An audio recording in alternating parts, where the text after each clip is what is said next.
Showing time. Everyone okay? Ready, Mayor.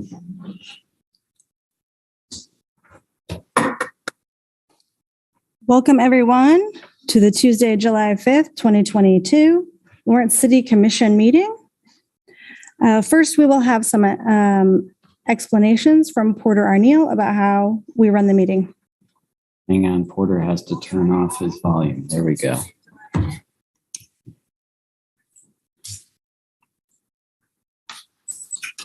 Sorry about that. Thank you, Mayor. Good evening, everyone. I just have a few housekeeping items for the Zoom meeting. This meeting is being recorded and broadcast on the city's YouTube channel and cable channel 25. Please remember to mute yourself during the meeting unless you are speaking. That chat function for this public meeting is disabled. All chats will go directly to me. Unless you are participating during the meeting, please turn your video off. This allows the active meeting participants to be seen on screen. You will still be able to hear the meeting. When you are participating in the meeting, please turn your video on. If you have any trouble, you can send me a chat. The city reserves the right to mute people or turn individual videos off to minimize distractions during the meeting. And now I'll turn the meeting back over to Mayor Shipley. Thank you, Porter. Next, we will hear some comments from Sherry Riedemann about how our public comment operates. Thank you, Mayor. When the mayor calls for public comment, individuals attending in person should approach the podium to indicate they wish to speak. The podium can be raised and lowered, and we encourage you to use this feature to ensure your comments are heard. Please remember to state your name before speaking.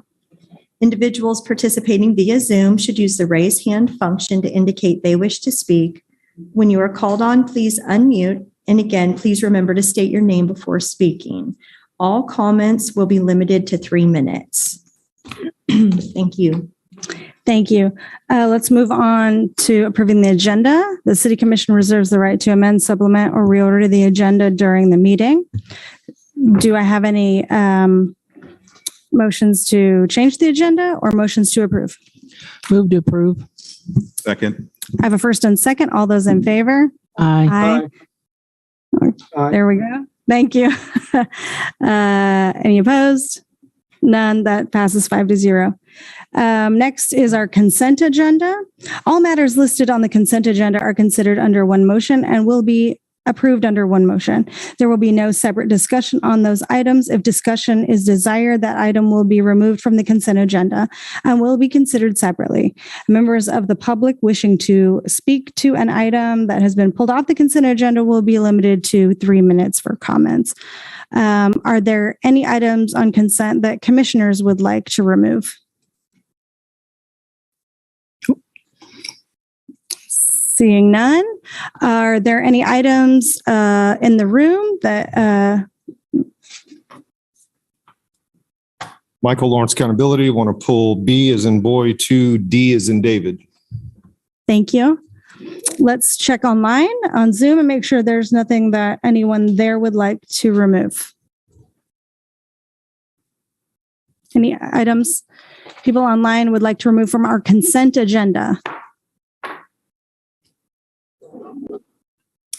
No, Mayor. Okay.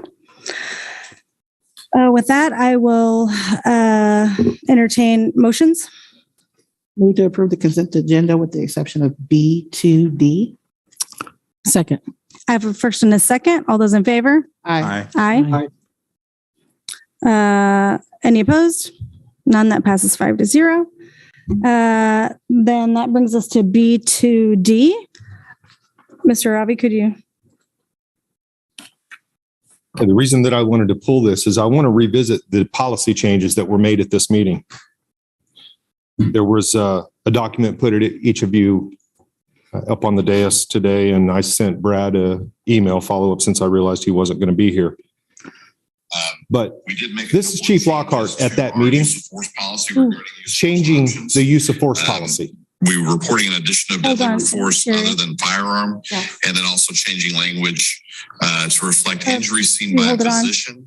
Sherry, could you hold the time? Oh, I'm sorry. Sure. I'm going to give you a few more seconds. I don't want you to be distracted by your feedback. Is there? I'm not. No, he's Okay. All right. playing a tape, I think. Are you- Oh, I was just hearing what you were saying. Yeah. No. Okay.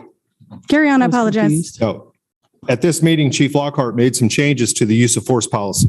I want to make sure that we revisit this real quick. We were reporting an addition of deadly force other than firearm, and then also changing language to reflect injuries seen by a physician to be more encompassing of when there are injuries, to change that to any technique or physical force resulting in a visible or apparent substantial injury. Now, I'm not going to claim to be solely responsible for that coming up as an issue, but that was a major part of a complaint that I made on August 29th about the fact that they throw a man off his porch, injure himself and the officers. An officer had scrapes on his knuckle, so they knew that there were people injured. No medical was called to this scene, and the man was taken to the jail.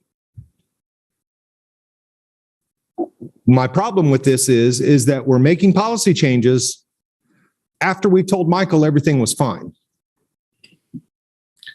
And I still haven't received the official results on this complaint.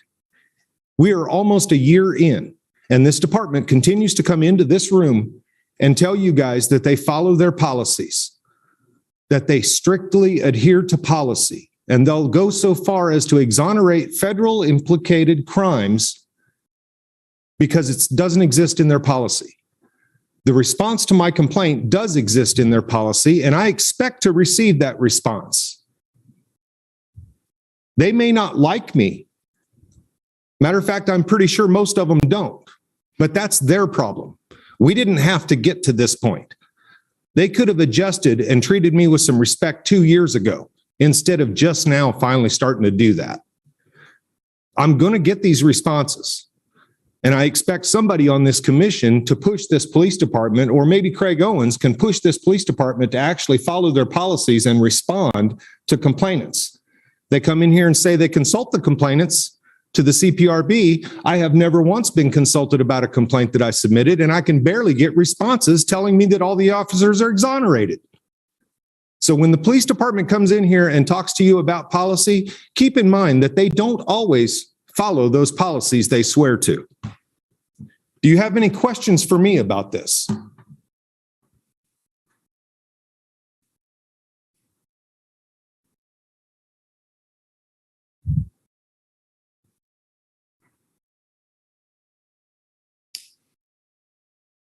Thank you. Is there any discussion or questions for staff? Can we direct staff to give me a response? Let's make sure there's no public comment.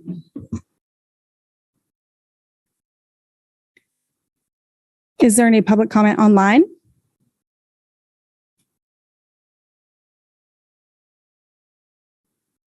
No, Mayor. Okay, let's bring it back to the city commission. So I would like to just make sure that we are responding as required. I don't know if staff could comment on that, or if we can just ask Craig to make sure that's done. If it's been done, I don't know. Sure, we'll do a review and make sure the commission gets a response. Thank you. Not the commission, me. No. Michael, I'm talking to right now it's the commission. I'm talking to Craig right now. So if you could do that, Craig, I'd appreciate it. Thank you.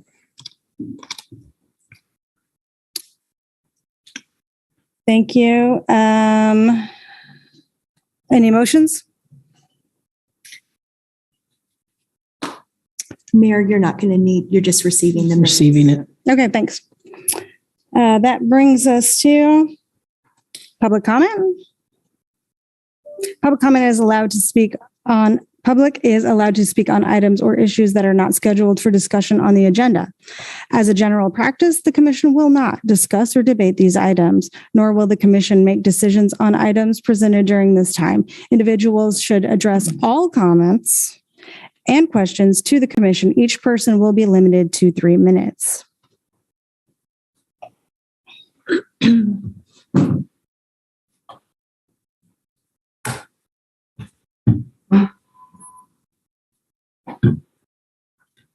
My name is Dr. Justin Spees, and I'm running as a Republican for Douglas County Commissioner for District 1, and the seat is currently held by Democrat Patrick Kelly. Patrick Kelly is a USD 497 school district administrator, and he makes $122,813 a year, and that is an increase from his 2020 salary, which was $109,938. That's a nice fat raise of $12,875.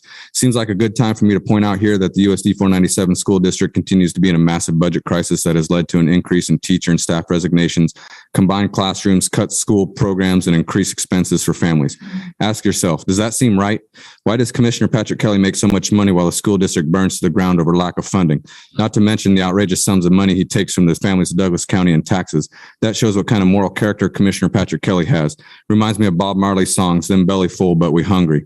Now, I'm not the smartest guy, but Lawrence, I think you've been getting bamboozled, and I think you're starting to realize that now. What are you going to do about it?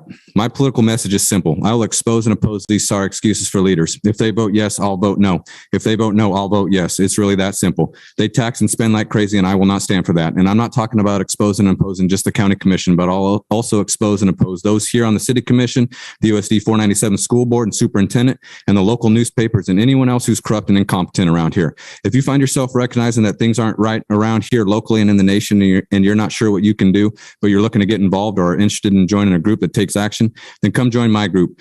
We are active in the streets at all the local political meetings, speaking every week here and at the county commissioners meeting and at the school board meetings.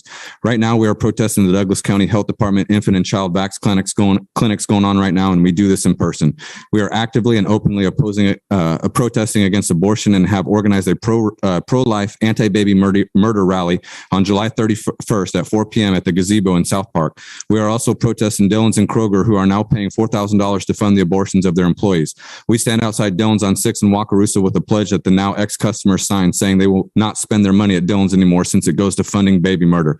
We'll be sending Dillon's and Kroger the pledge with signatures so they know how much money they are losing from our side. We're active at Douglas County Republican Party meetings. I'm running for county commissioner. We are publicly active. We are active and we are serious. There is so much evil going on around us. It's hard for our small group to make it to a protest, all the bullshit going on at the same time. So consider joining us. My email is speecejustin@gmail.com. Email with questions about my group or about my campaign, what I stand for.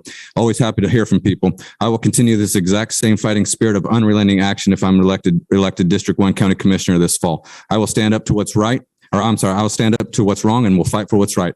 I've proven that. Google my name online and on YouTube and you'll see. But read with caution, as there's a lot of lies and inaccuracies printed about me because all the commies around here are threatened by my message and so they hate me and want me gone. I'd be happy to talk with you about it all. Get out and vote yes on August 2nd to put an end to baby murder in Kansas. And just remember, there's no such thing as safe abortion since it always results in the murder of an innocent baby. Don't let them fool you. When murder is involved, it's not safe. That's called having basic common sense and fundamental moral decency. I mean, if you don't know and understand that murdering a baby isn't safe for the baby being murdered, then I think you got shit for brains and an empty heart. Thank you. Clearly a deadly combination.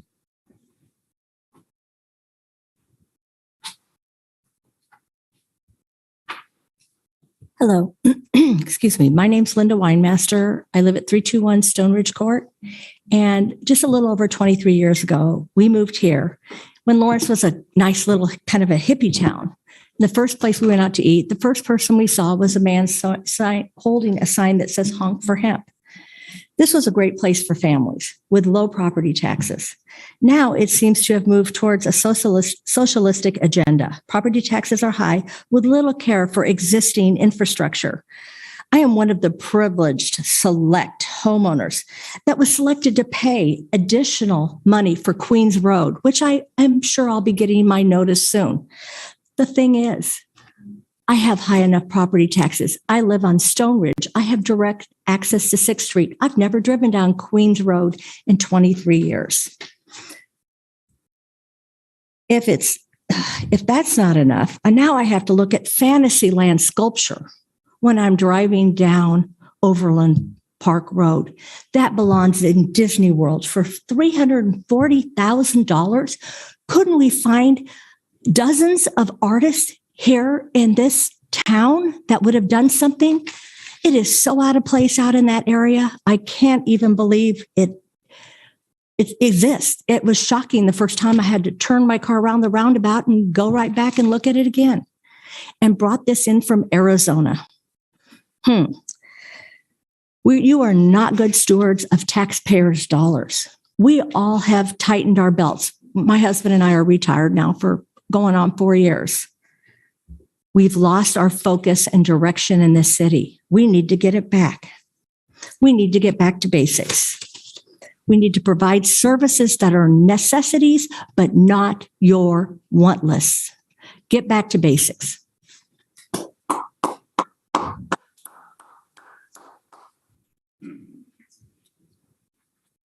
My name is Joe Herring.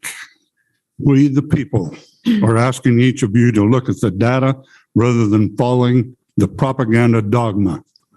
Prior to 2020, any new vaccine is pulled off the market if it causes 50 deaths. The experimental COVID-19 vaccines are still being promoted after tens of thousands of deaths. This is the first time in history that a new vaccine did not go to animal trials before being introduced to humans. On December the 10th, 2021, CDC data revealed that 79% of Omicron infections were in individuals that were fully vaccinated. These vaccines do not keep you from getting the disease, nor do they keep you from spreading the disease. In fact, they increase your chance of getting the disease. The vaccines have completely failed. In the 25 to 44 age group, there were 61,000 excessive deaths from March 2021 to February 2022. This is an increase of 84% in mortality from a 5-year baseline. 61,000 excessive deaths in 1 year exceeds the 58,000 deaths lost in the 10-year Vietnam War. Illegal corporate mandates were initiated in the fall of 2021. After 2.5 years, this vaccine remains EUA, emergency use authorization. The airlines are struggling to fill the cockpits because of pilot shortage. Many pilots can no longer pass flight physicals because of mandated vaccines causing blood clots and cardiovascular events. Mandated vaccines for college students are reckless and dangerous. Fertility issues worldwide are increasing at an alarming rate since vaccination rollout. After over 2 years of pandemic, data on over 2 million healthy U.S. kids under the age of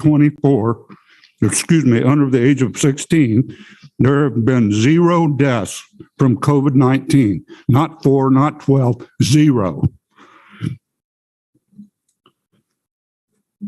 The age group 6 months to 4 years old are 107 times more likely to die from vaccines than they are COVID-19. What are we doing promoting vaccines for kids? This is insane. In my opinion, egregious crimes have been and continue to be committed. Mr. Herring. What will we tell our future generations about what we did to stop these harmful vaccines? Thank you.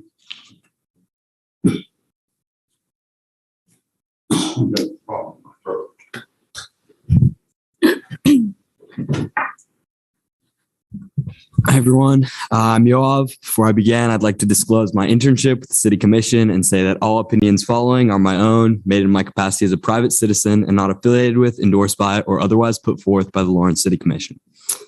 2 weeks ago, the Supreme Court released its decision in Dobbs v. Jackson Women's Health, a landmark case on the legal status of a cornerstone of modern democracy, a woman's right to choose what to do with her own body. Their decision to reverse 50 years of judicial precedent is appalling, but ultimately unsurprising. When former President Trump campaigned for the presidency 6 years ago, he pledged to nominate anti-choice justices to the Supreme Court.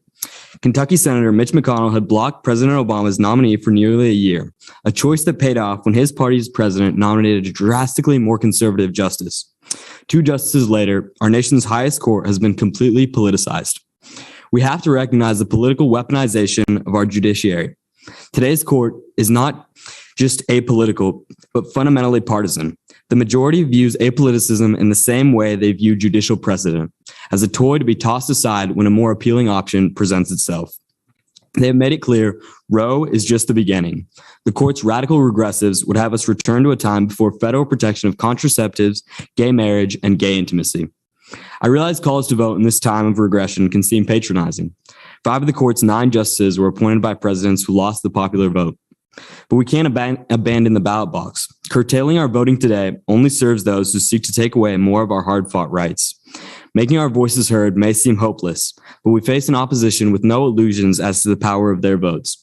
They're counting on you to stay home in August. Democracy needs active participants, today more than ever. Make no mistake of it, women will suffer thanks to the court's dismissal of reality. People with ectopic pregnancies will die. There is no sugarcoating the catastrophic effects this decision will have. Conservative advocates will tout this day as a victory for life, but as nearly every major study done in the last 30 years has shown, banning abortions doesn't reduce abortions. Restricting abortion access only increases maternal mortality rates, leaving more women to die. If we really want to be pro-life, the science shows we should maintain access to abortions across the state. In Kansas, we're fortunate to live in a state that currently recognizes fundamental reproductive rights. Many others aren't so lucky. We have to ensure Kansas remains a safe haven for women across the Midwest. No woman should have her bodily autonomy denied, no matter the political composition of her state government. Thank you, and remember to vote no on August 2nd.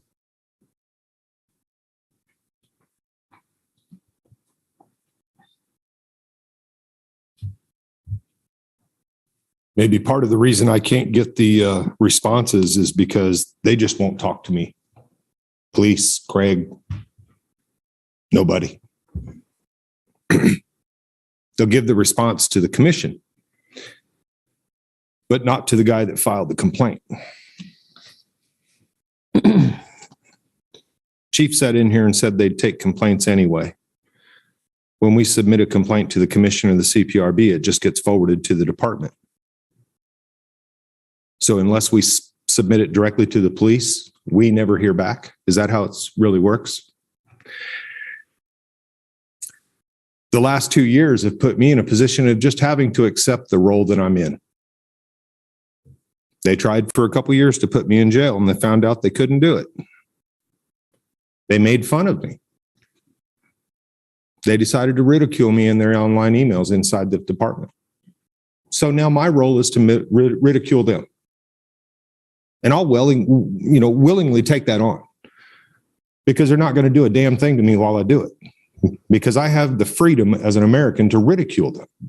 That's my public redress. So this is what they've created. 2 years of treating me like a criminal, ignoring the things that I've brought up here, ignoring citizens being beat up and then sentenced to probation when they hadn't really done anything wrong, having a hard time even getting through the allocution because they don't know what they did wrong. But that's okay with us. So I ridicule. I'm sorry, but you guys are going to become a target soon. I'll ridicule anybody that gets in the way of some real accountability around here, and I don't care who you are. Is that really what we need to do? Is that really where we're going to head here? Because I have no fear of exposing anything. There's nothing that this town can do to me. I think the police have understood that. They've resigned themselves to just watching now. I can get within 5-10 feet of a scene now. I can basically stand on shell casings and they don't say a damn thing to me now. Not more than a few months ago, they were trying to throw me in jail. So I ridicule now. The only complaint that's been sustained by this city that I've submitted in the last 2 years has been on Levi floor shoots for chewing while he's on duty. The only question remains is what kind of chew was that? I don't know what kind of results you get on your Lawrence Listen survey, but my viewers respond to surveys pretty well. And by a whopping 27%, they think it was probably Skoll or Copenhagen that he was chewing. I'm just going to ask if anybody in this room would maybe clarify that for us and find out what kind of chew Levi was chewing.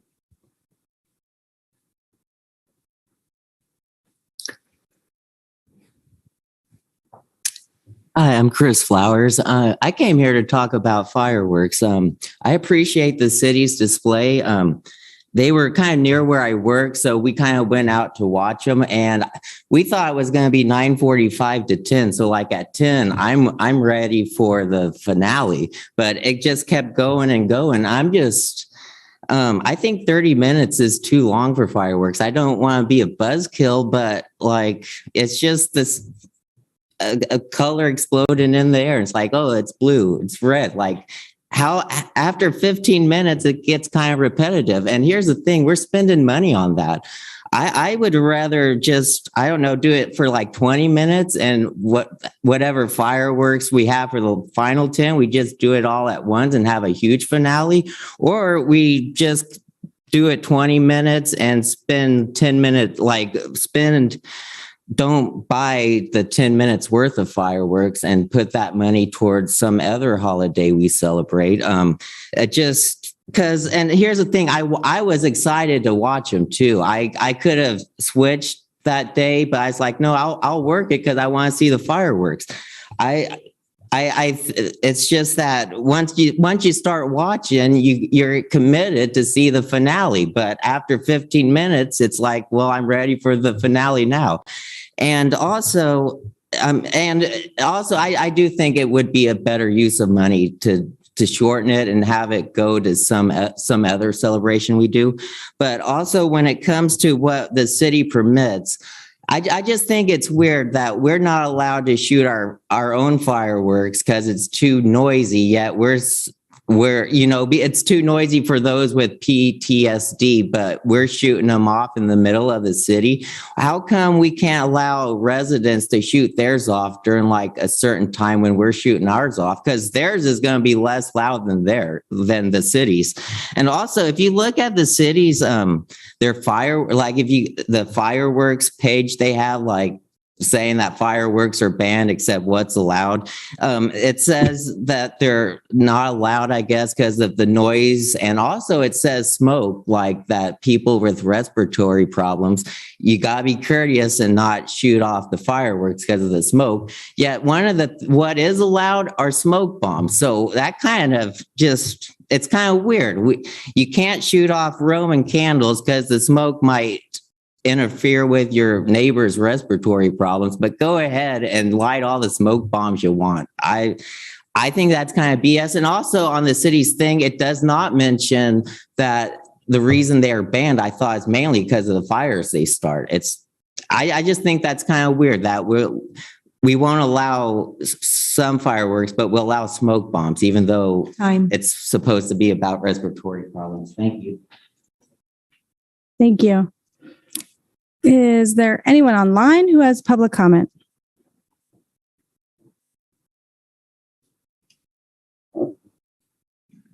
Hey, good evening. This is Brian Bradfield. I'd just like to make a comment on a voting resolution for this evening. I'm a board member at the Lawrence Community Shelter.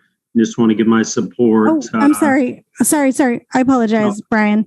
Can you wait till that item comes up and comment to support them at that time? This is just general public comment. I apologize. Oh, that's okay. Absolutely can. Thank you.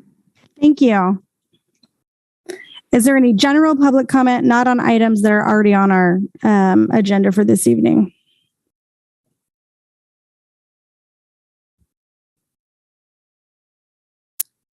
I'm not seeing there. Great. Thank you. Then let's go ahead and move on to our regular agenda items. First item, consider receiving recommendations from the Public Incentive Review Committee, PERC, and consider resolution of intent number 7433.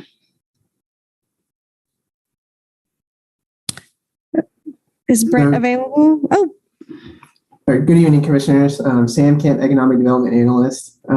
So tonight we have an application from DECA Inc., that's DCCCA, for an industrial revenue bond financing for the construction of a new project at 1739 East 23rd Street. I'm going to go ahead and let them take over and present kind of what they're going to do at the facility and how it's going to work out. And Porter, they have a presentation, so I don't know if you need to hand over control or just let them share. Thank you. I'm Lori Alvarado. I'm the CEO at DECA. I also have with me Nick McGovern, who is the facilities director, and Jim Renner with Bartlett and West. We're going to very quickly run through just a brief overview of our project and our agency. So sharing my screen there. Thank you. So who we are, just wanted to, some of you are very aware of our work that we do, but in case you are not, wanted to give you just a brief overview. We are a 501c3 operating in Lawrence, Kansas since 1974, offering community and social services to improve the safety, health, and well-being of those we serve. We are an accredited organization with the Council on Accreditation, and so meet standards in all of our program areas. There are videos. I'm going to skip this video. Sorry about that. I will not spend time, but I would invite you to go to our website and see this video and others about our programs.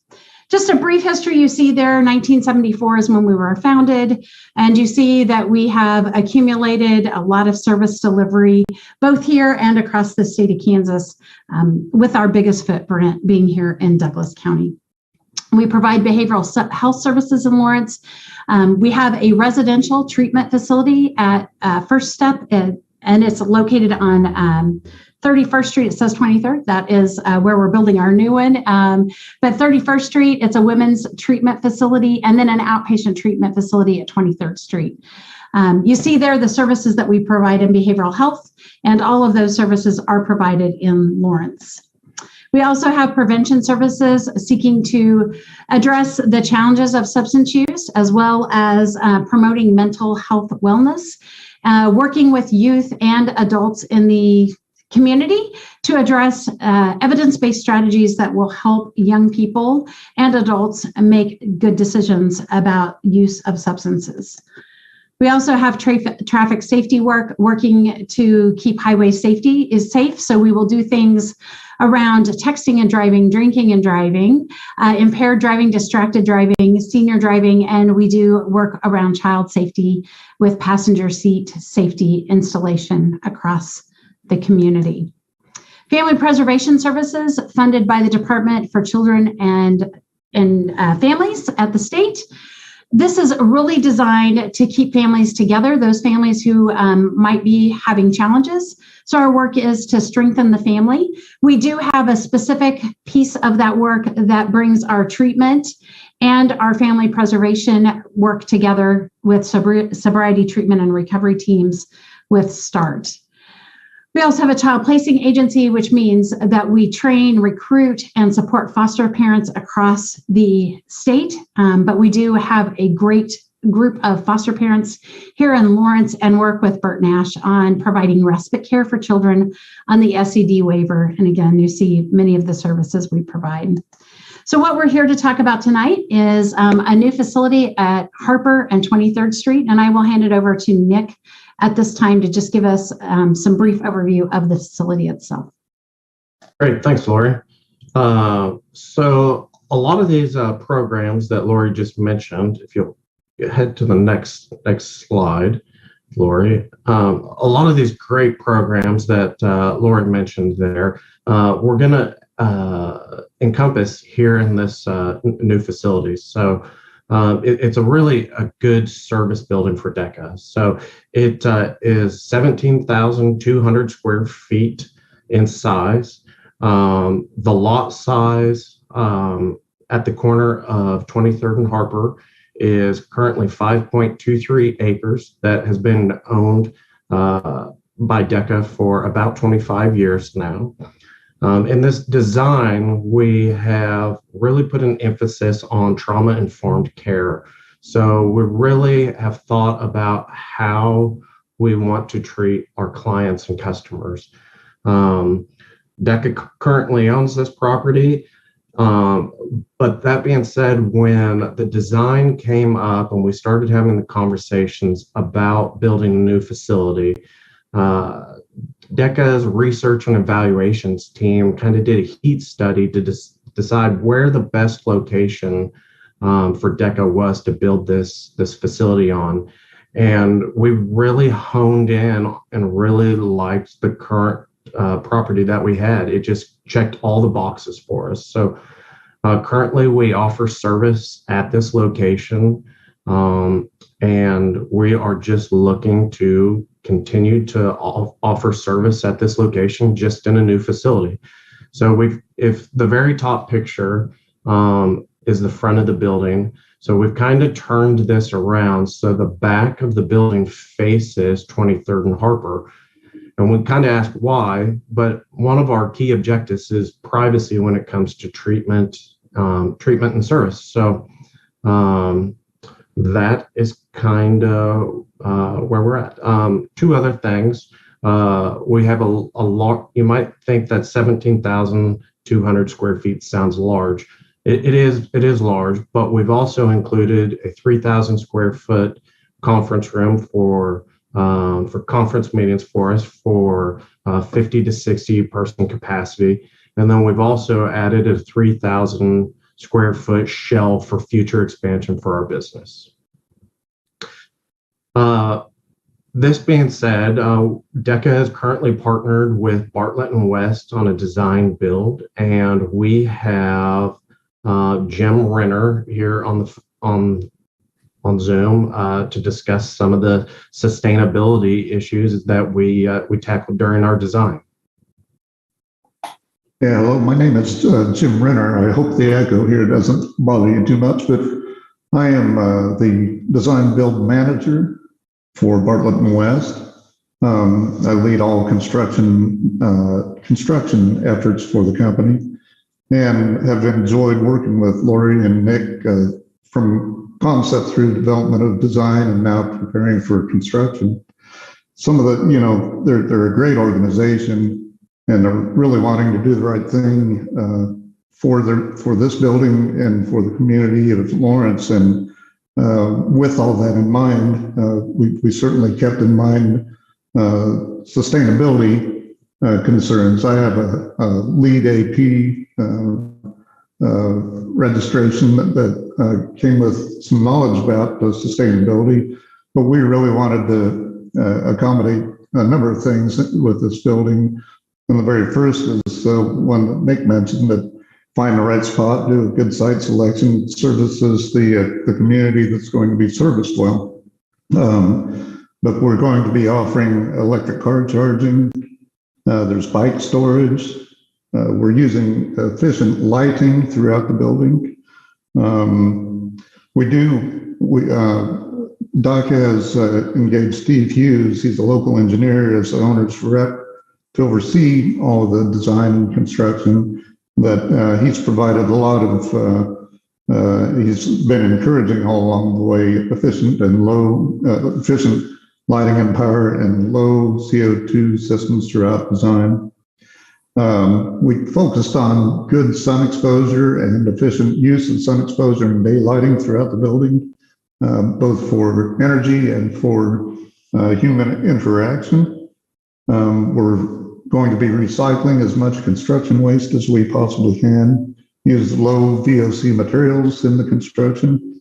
We've integrated water bottle filling stations, and it is a tobacco-free building too. That's just a few of the things, but it gives you the sense of the importance of being a good community member that DECA has brought in with this project. Look forward to working with the city throughout the project and with DECA.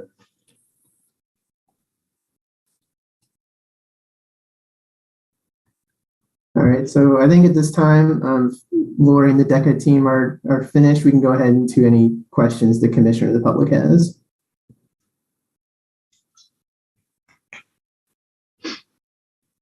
Any questions from commissioners? I'm seeing. I just had a quick question. And all of this looks great, and I appreciate you being here to go ahead and present for us. Just curious, what were the plans for the existing facility now after the new one is completed, or were there any plans for that? Commissioner Littlejohn, at this point, we are trying to enlarge our ability to provide services. And once we've able to learn and move to the new building, we will start considering what it is that we might do with the current facility. So no specific plans are on the drawing board or in the plan at this point. Any other questions from commissioners? Commissioner Finkeldye, you're nodding no. Okay. Let's go ahead then and open that up for public comment. Is there any public comment in the room regarding this item? Not seeing anything. Is there any public comment online on Zoom for this item?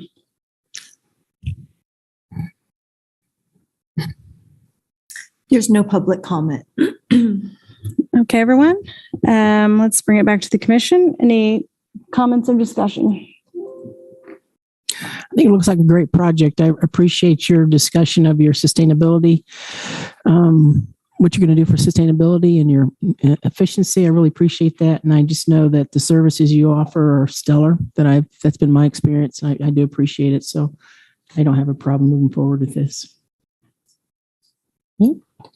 This is Commissioner Sellers. I look forward with us voting on this. I've come to know Lori. I am a former intern of DECA, so I know that the work that they do, I've been a part of their work, and to have a service like this in our community that not only benefits our community, but also benefits the region is something that we should invest into, because that's investing in our human infrastructure. So I look forward to voting yes on this. Good. Commissioner Finkeldye? I would just jump in and say I'm in support as well, not only because DECA offers great services. I'm a big fan of DECA, and I think this is going to be a good step forward. Also just note that we've done this for several others in town, Haltland, Boys and Girls Club, and others, and I think we set the right standard to do that, and so I think this falls right in line, and I'll support it as well. Thank you, everyone. I'm sorry. Go ahead. I'll make a motion. By all means. I move to approve a resolution of intent number 7433, authorizing industrial revenue bond financing for DECA Inc. for the purpose of accessing a sales tax exemption on project construction materials for the construction of a new outpatient facility that will provide a variety of community health services at 1739 East 23rd Street, Lawrence, Kansas. Second. I have a first and second. All those in favor? Aye. Aye. Any opposed? Any opposed? That passes 5-0. Thank you, everyone. Thank you so much. Thank you, everyone. Thank you all for your work, and thank you for coming to take advantage of what we have here that could help you. Thank you. I appreciate it very much. Thank you all. Let's move on to number 2. Consider a modification to the Jayhawk Club lot number 3 final development plan.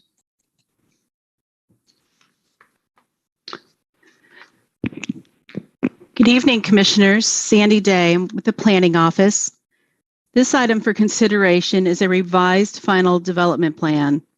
Final development plans are typically administrative when submitted substantially in compliance with the approved preliminary development plan for the district. This project has a long history of development applications and has changed over time as plans for each phase of that development has become more certain within those initial approvals.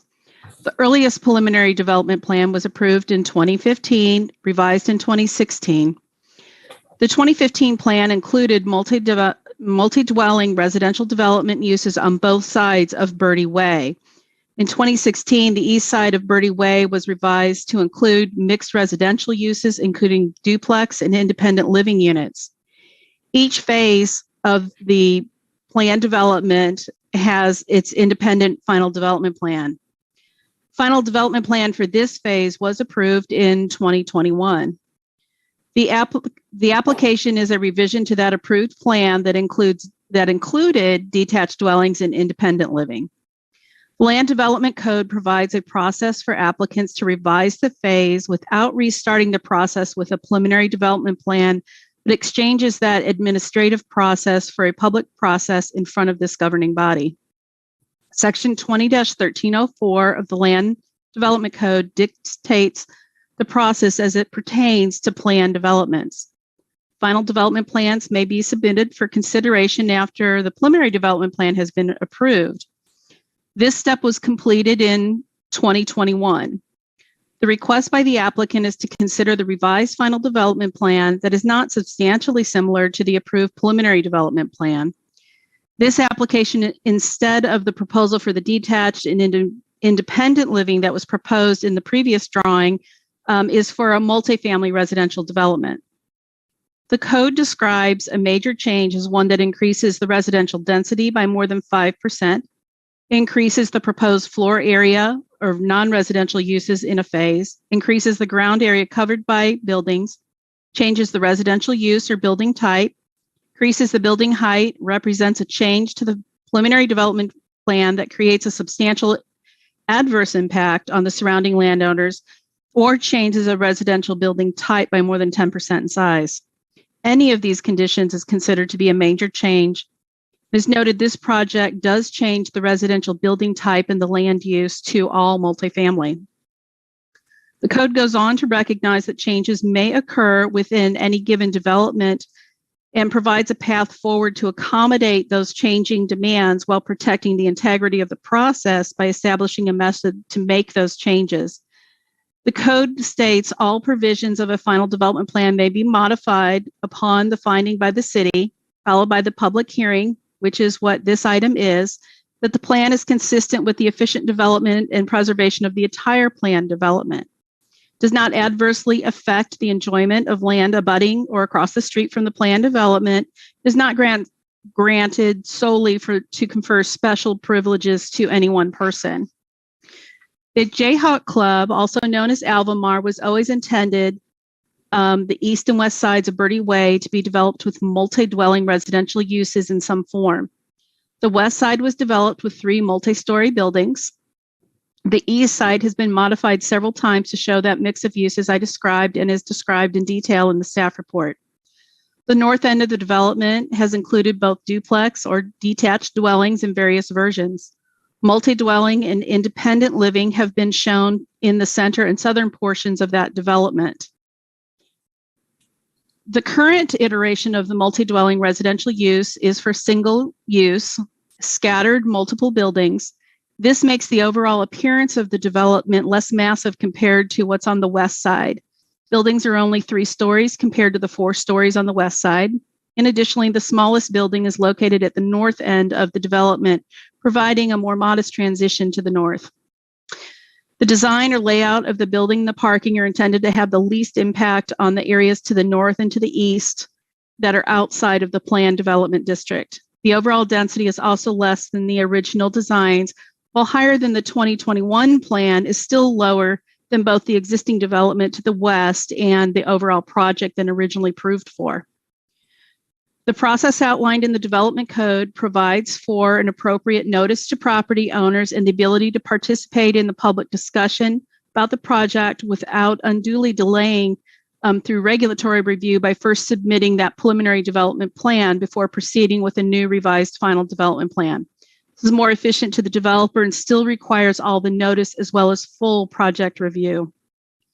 The attached plan shows the updated development plans for the east phase of the development. There are several conditions that were noted in the staff report that do require minor notes or updates. The project has been through multiple review process and is overall consistent with the development intent of the larger plan development. There's only one remaining phase for the development located to the south of the pool and clubhouse building. Development of that property will require a new preliminary development plan because no use has ever been defined or articulated for that phase. This process is only permitted for those phases that have previously been approved as a final development plan, which this project has. The proposed changes are consistent with the planned use of the phase for medium and high density residential development. The overall number of dwelling units is consistent with the limits imposed by the district. The project will not adversely impact the surrounding neighbors or the public, and does not confer any kind of special benefit to any one person. I'm happy to answer any questions you have about the project. And I believe the applicant is on the line.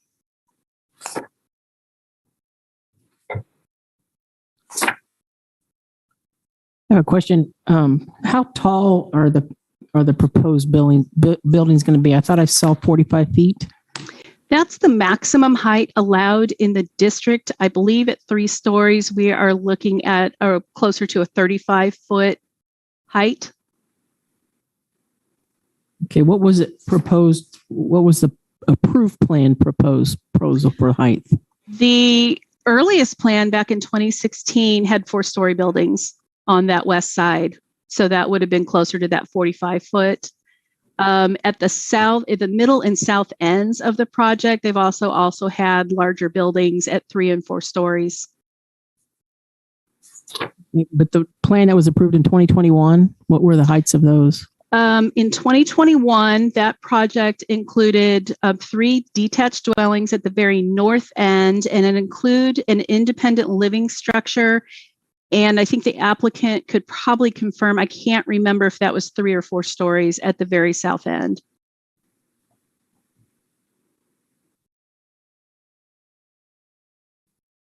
Is the applicant able to answer that? Yes, Paul Warner Architects. Can you hear me okay? Yeah. Okay. Yeah, that's the key. So the previously approved plans were 4 stories for an independent living building. So we kind of got caught up between it had less units. So this plan actually has more units. Even though one of the previously approved plans was actually larger, it still is a problem with increasing the units. But going way back, Sandy is exactly right. 4 stories, larger buildings like what's on the west side. The last plan was the independent living. It was also 4 stories. It did have some smaller duplexes to the north, but these are all 3 stories. So you're really talking closer to 30 feet at the plate, 35 feet through halfway through the roof. So 1 story less than what's allowed. The other key thing to look at, I think, is if you were to look at page 5 and page 6 of the staff report. So since all of this has started, KU Golf Club and KU Endowment has purchased some of the land to the north. So this project stops right at the roundabout where a few years ago there's another acre north of that roundabout closer to the neighbors. So this is just that much further away from the neighbors to the north.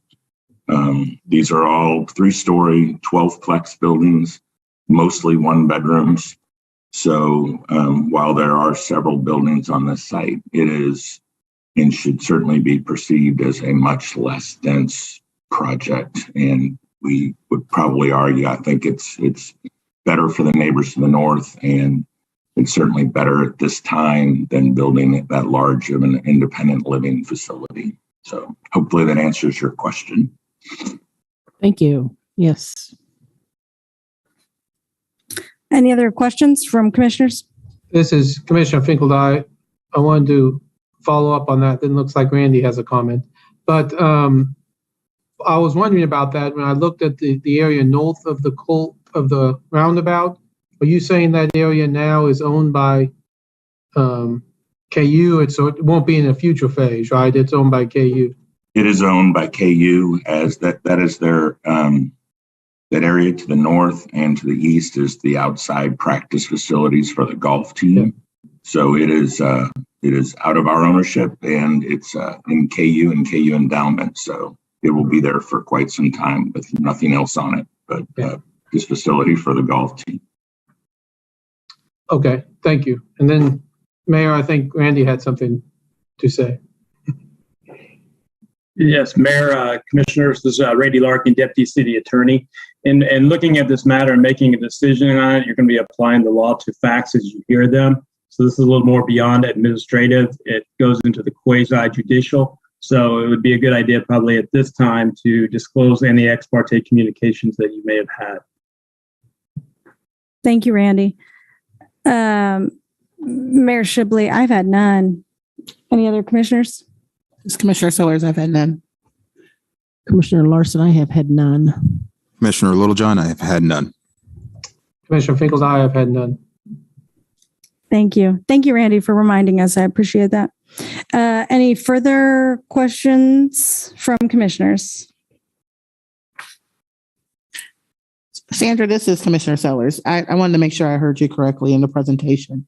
You had said that some of the changes between the original plan and this final plan, that there was a decrease in land space. Did I hear that correctly? Sandy Day planning, yes. The earliest project actually extended the ground a little bit further north of the cul-de-sac. And if you look at figure 2 in the staff report, what you'll see is the boundary of the district. That northern piece, along with a large portion of an area that is that was part of the original golf course, which was the area where golfers could go out and shoot the balls, and the practice area, which is not part of the PD overlay district. That area is the piece that was acquired by the university. And so that's why there's a change in the land area. So it's a little bit smaller area. And the applicant's correct. It does overall move that project away from the existing residences north of the cul-de-sac. Okay. Thank you. I just wanted to make that connection that the decrease in land space was due to the land being acquired by KU. Okay. Any other questions from commissioners? I had one more on regarding the density. Could somebody explain to me what I thought I heard was this is less dense, this proposal is, but when I'm reading the staff report, it seems as though the number of bedrooms are going to be more than what was originally approved. Am I reading that wrong? Sandy Day planning. The components of density deal with the total number of dwelling units and not necessarily the number of bedrooms. The number of bedrooms is important in the calculation of both parking and bicycle parking. In 2015, for this particular phase, the project showed 154 total units. In 2016, there were 164 units. A plan that was approved in 2020 included 103. Then the plan in 2021 that had predominantly the independent living dropped down to 75. And then this project is at 132. So the total number of dwelling units, if you compare them to the last 3 iterations, the total density is up a little bit. But it is actually down compared to the original vision of the project that the original plan development was approved at 164. So the overall density is in this iteration around 20 dwelling units to the acre. The base district, and remember plan development is an overlay, so we still go back to that base district, is 24 dwelling units to the acre. So it's less than's permitted in the density, and it's less than that 2016 plan. But we've had iterations of the plan in between. And so that's part of why this project is being brought forward to you as a revision to an approved final development plan. Thank you, Sandy. Commissioner Littlejohn, I just wanted to jump in and add to what Vice Mayor Larson was saying. Was it am I right also looking at this, that the total pervious area, the fact that it's increased means that it would contribute to it being less dense as well?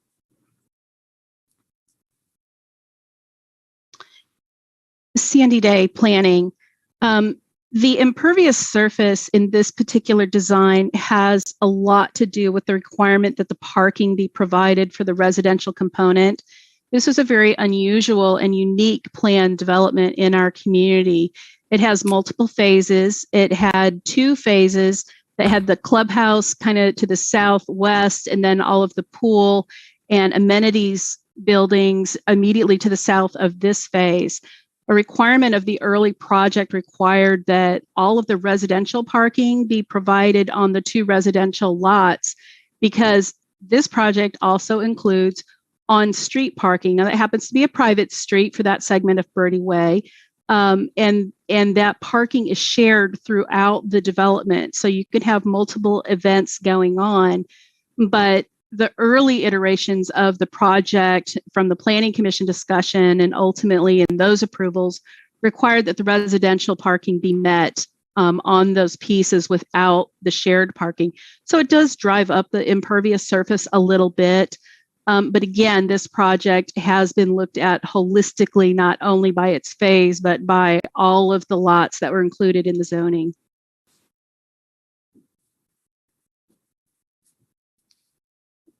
Any further questions? One more question. I thought I read something in the report about artificial turf and the need to modify the proposed amount of turf that would be on the property. Is that going to be something that'll be required, making that area smaller? Sandy Day planning. The final development plan as submitted does include quite a bit of artificial turf, and the requirement is that that be limited, small and limited. So staff's recommendation was to reduce the amount of that artificial turf that's shown on the project and really restrict it to the areas that are most needed, areas around the building, areas along around Birdie Way should be similar to the rest of the development with live vegetation. Okay, thank you. Any other questions? Commissioner Finkeldye went dark there for a second. Oh, there he is. I do have a couple things. It's fantastic that so much energy was spent showing us about the parking. But you did mention the part which is a private street. Could someone be sure and clarify for us which is and isn't city responsibility? And could someone talk about any traffic studies briefly regarding intensifying density here? Sandy Day planning. I'll take a couple stabs at this and then the applicant may want to speak to it as well. First and foremost, a traffic study was required with this project. Birdie Way, which was constructed with the very first phase, was designed actually with an expectation and intent of the higher density than we saw in the later versions. So even though this particular iteration has 132 total units, it's still lower than what that street was initially designed at in 2016. So that component of it, the ability of that street to handle the traffic and the expected use in there does not change. On-street parking was, if you want to think of it, it's kind of similar to what you would see in the smart code where you can have on-street parking. It is similar, it's identical to some of the mixed use zoning we have in other districts of the city where you can count on-street parking toward your required parking allotment. So from the traffic component, it was reviewed by city staff. It met all of the criteria for the traffic. I'm not sure exactly how the maintenance piece of that goes, where the public street stops at the south end of the district and picks up again basically at the cul-de-sac and carries on is definitely city's responsibility. I would let the applicant speak to that center section. Yeah, the way I think of it is, so there's the roundabout on Birdie Way on the north side, and there's a cul-de-sac on the south side by the original clubhouse, now the Jayhawk Club clubhouse.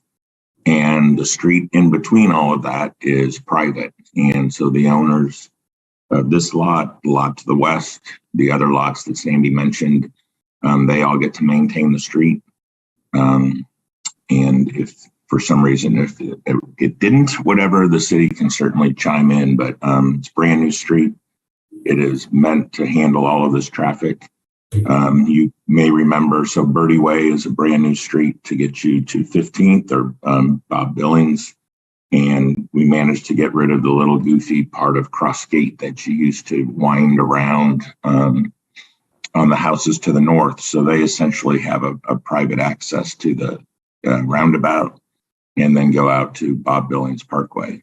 And just emphasize again, from the original plans, this is much less dense and the land area is smaller. So it's designed for it. It has traffic calming devices further south on the public streets. So it seems to be functioning very well. Thank you. Sandy, I want to be as clear as I can be.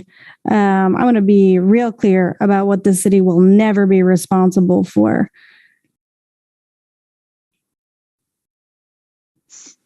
Sandy Day Planning. May I clarify that are you referring to the private street? Yes, I am. So the city does have a policy that if developments want to petition the city to take over a private street, they go through a petition process that starts off with municipal services and operations. And one of the first criteria is the street built and constructed to city standards, which would have been a requirement for this project. It would not have necessarily had street public improvement plans, but it would have been required to be in the necessary right-of-way, within a necessary easement to be able to accommodate that. To say that the city would never, ever take over the maintenance of that would be a petition that future property owners could, through established processes, make that request, and it would ultimately come back to a future sitting city commission to address. Okay, so let me just clarify. What you're saying is, as you may know, in the past there have been privately built streets which were not built to city standards, and therefore we cannot take possession of them, even if the homeowners association or neighborhood would like us to. But what you're saying is these are built to a city standard, which in a very far off eventuality could result in the city needing to take responsibility for them. Sandy Day Planning. The city would only take responsibility if a petition was made, if the petition could meet the criteria of whatever is documented in that policy, and the city commission agreed to it. Thank you. Any other questions from staff? Paul, I did see your hand up. Go ahead. Mayor, I just wanted to chime in that they were done with public improvement plans and built to city standards. It is a very well built street.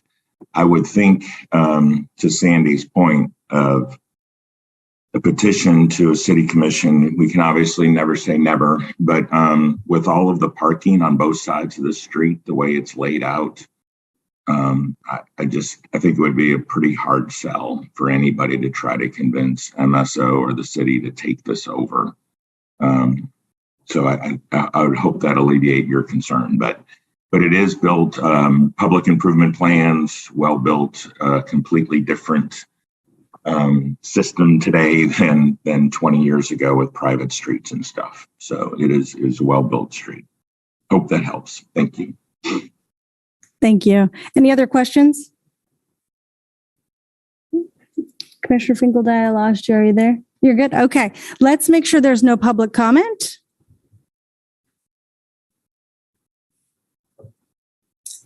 Larry Northrup.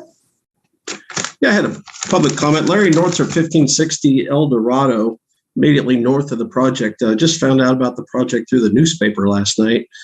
I appreciate Commissioner Larson asking questions about the project as she figured out. I mean, a 76% increase in dwelling units, I think changes what Sandy said in that it may or may not adversely affect the neighbors. You know, I guess I speak on behalf of neighbors that haven't had a chance to review this. If we want to have a corridor going down Crossgate that feels similar to New Hampshire Street, you know, in the 4-story buildings, then I think the original intent on the Birdie Roundabout that I'm next to was to have duplexes and graduating up to these 4-story units. Obviously, with a 76% change to last year's approval. We're trying to go back to something from 2015 and comparing it to 2015's plan. I don't think is correct. So appreciate the questions that you're asking and getting educated on the project. I just wish some more of my neighbors on El Dorado, could be involved in the process. That's the project right there.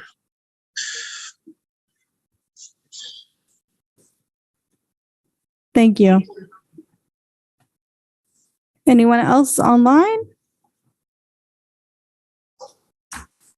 That's all the public comment.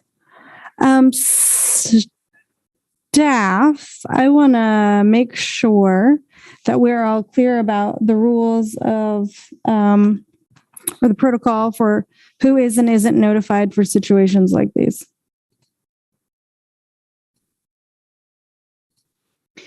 Sandy Day, planning. The notice requirement is to send letters to property owners within 400 feet of the project, to also to provide signs.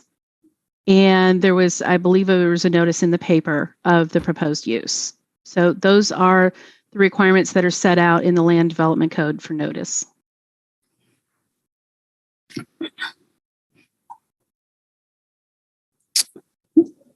Follow up on a question with that. So the notification to the neighbors, I thought I read in here, was June 14th, which is just a couple of weeks ago. Is that standard for the letters to go out that late and really not give the neighbors an opportunity to, or I should say limited or minimal opportunity to respond time-wise? Sandy Day planning, the requirement is that the notice be provided a minimum of 20 days in advance of the public hearing, which I believe this met.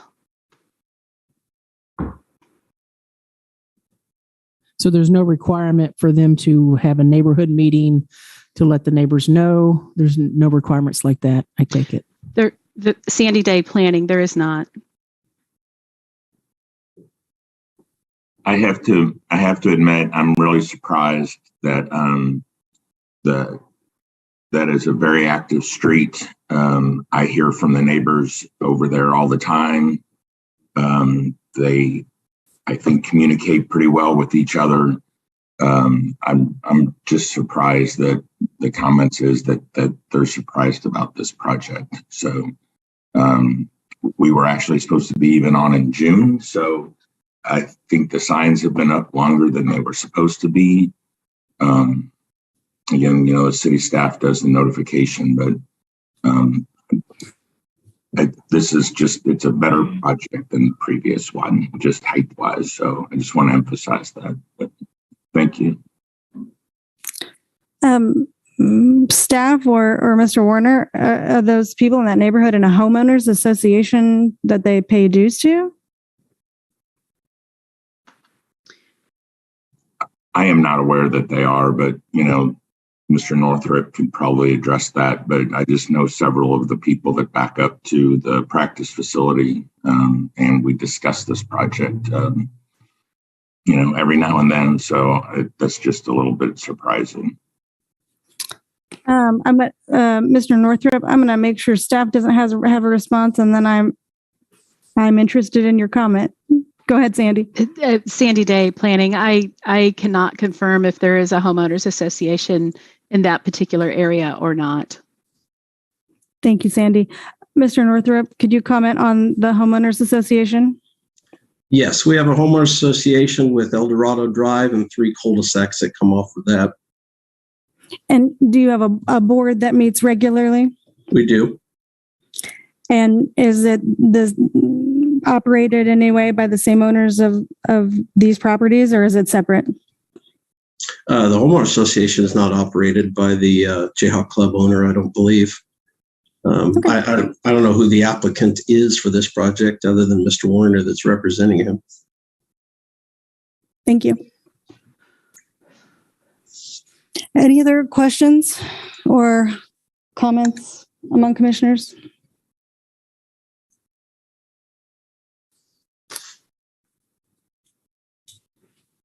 Oh, I have a quick one. I was just wondering. I was listening to the conversation. Mr. Warner, you said that you thought this would be coming up earlier, so the signs were up earlier. Would you be able to recall exactly when you put up those signs? God, not off the top of my head, but the process is the city makes the signs. We pick them up. Somebody from my office puts them where the city tells us to. They give us a map. We take a picture of that. Of course, at night, I got nobody else here in my office. And we send that to the city staff, or we keep that so that we can prove that, that the signs are where they're supposed to be. And that's the process, and that's kind of how we handle it. So, I'm confident when Denny tells us to come get them, we come get them and we get them up. Otherwise, we lose our spot. So we are pretty thorough about making sure all of that gets done. I hope that helps. Okay. Thank you. Any further questions? Nope. Okay. I'm sorry. You made a sound. Commissioner Finkeldye, are you all right? Yeah, no questions. Okay. Any conversation? Concerns? I like the project and I like the amount of housing it would provide, but I'm hoping with the questions brought forth through our various commission that we can, especially in situations like this, we can do a little bit better job of reaching out to homeowners next time. So, Commissioner Finkeldye, I would just say I do agree that I like this project a lot better than the 2015, 2016 plan, and even the 2021 plan, in that one,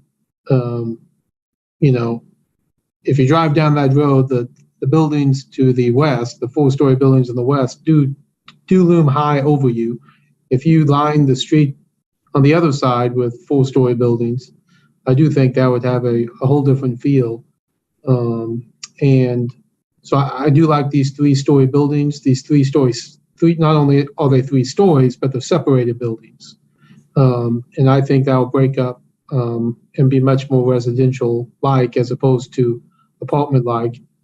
And then second, I guess fortuitously or unfortuitously, the fact that KU bought the land to the north of the roundabout, again, provides that buffer from the neighbors, a natural buffer.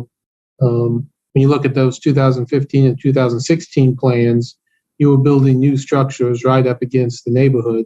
Now you have separation there, which is typically considered a good thing. And so I like this plan better than the previous plans, and so I'm going to support it. I think I would echo quite a bit what Commissioner Finkeldye said regarding the fact that they pulled back that property line and sold it to KU. That adds about another 250 feet of what would be essentially green space or open space that will never be encroached upon by development. And then also the idea that the buildings will be 30 to 35 feet tall versus some of the original plans up to 45 feet tall. So it kind of scales the project back in that way, and it adds some buffer zone that wasn't there before and didn't have to be, but now it is. I really appreciate that. So I am going to support this for those reasons. The idea that the neighborhood, the notification of the neighborhood, this has been an ongoing problem for years, that there's some aspects of our planning where neighborhood, they're required to contact the neighborhood association and actually have meetings. Sometimes they aren't. It just depends on what part of the program you're in. And it would be nice to get a better, more consistent process that I think should require them to get a hold of the neighborhood association and actually talk to them directly before we get this far in the project. Commissioner Finkeldye, I'm noting that for the new development code discussion. Yes. Yeah. Bingo. And this is Commissioner Sellers, and I'm Commissioner Finkeldye beat me to the punch in regards to notice of community, public in regards to development and hearings, that's all policy.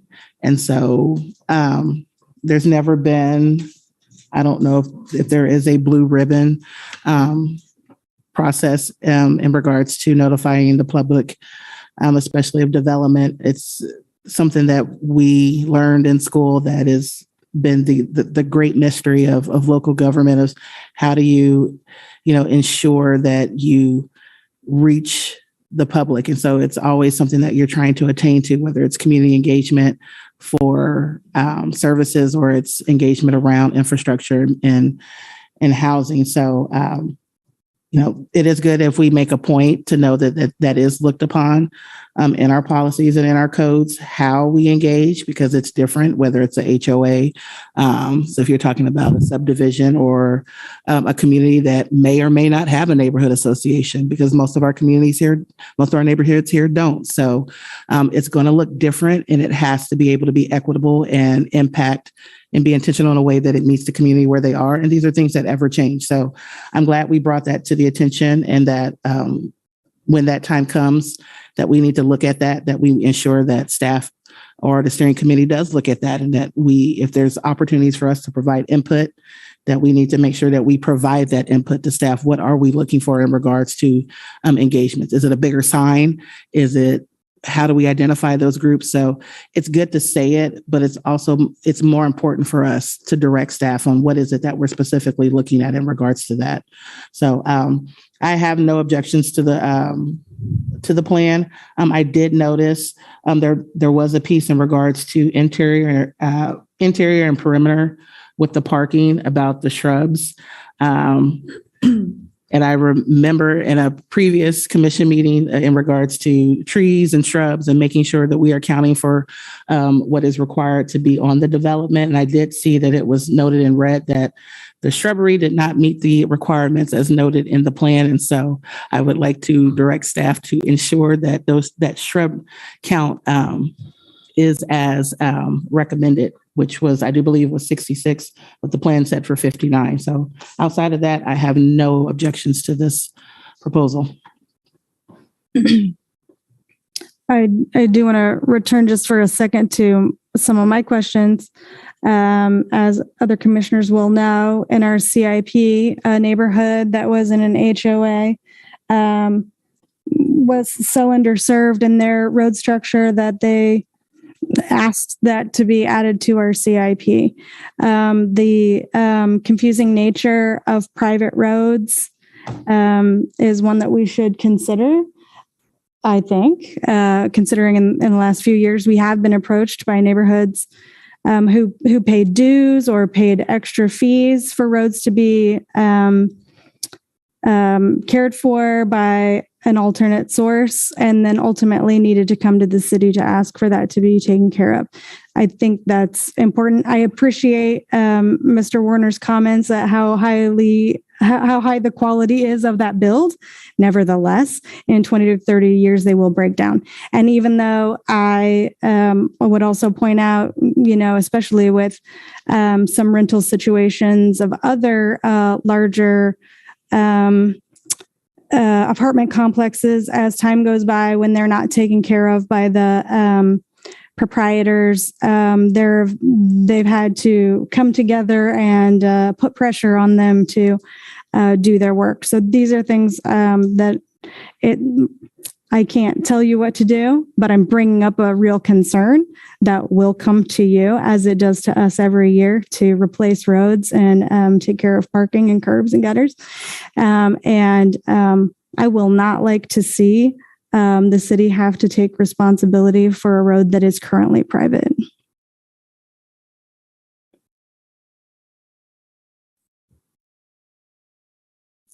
Any other comments? Any motions? I move that we approve the revised final development plan, FDP 22-00119, for the Jayhawk Club, Lot 3, located at 1610 Birdie Way, subject to the conditions listed in the staff report. Second. I have a first and second. All those in favor? Aye. Aye. Aye. That passes 5-0. I want to check on my other commissioners that they don't need a break at this time, since the next few items are somewhat together. Thank you very much. I'm sorry? So we keep going. Keep going. All right, forge ahead. That brings us to item. Thank you, staff, and thank you, Mr. Warner, for being here. That brings us to item number 3. Consider approving a request to annex. Good evening, Commissioners. I'm Mary Meller, one of the City County Planners, and I will share my screen.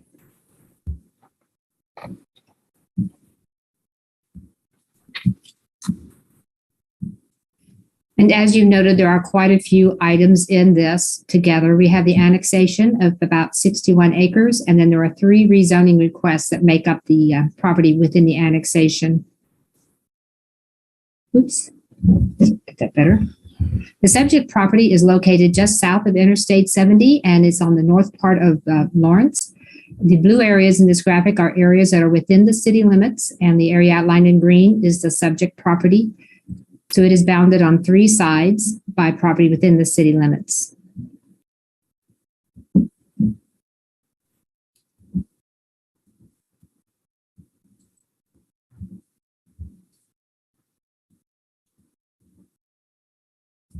Okay, good.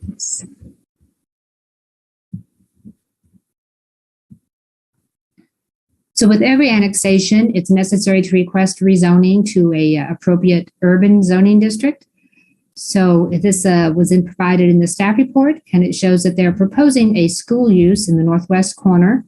And so 8 acres are being proposed for rezoning to the GPI, or General Public and Institutional Use District. About 12.2 acres in the southwest corner are being recommended or suggested for open space protection. And so a rezoning to the open space district has been submitted for that parcel. And then the remainder, a little over 40 acres, would be rezoned to the RS5 district.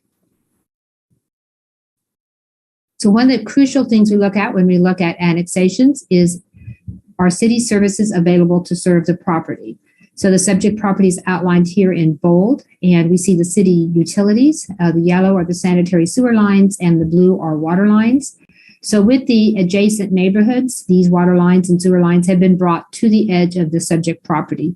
So it would be the developer's responsibility to extend those into and through his property. There are streets that butt up to the subject property. There is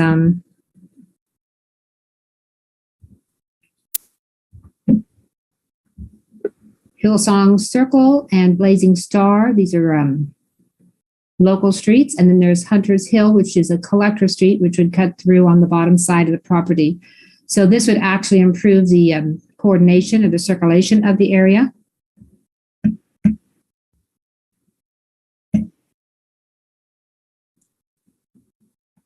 And these extended streets and utilities would occur when the property is platted.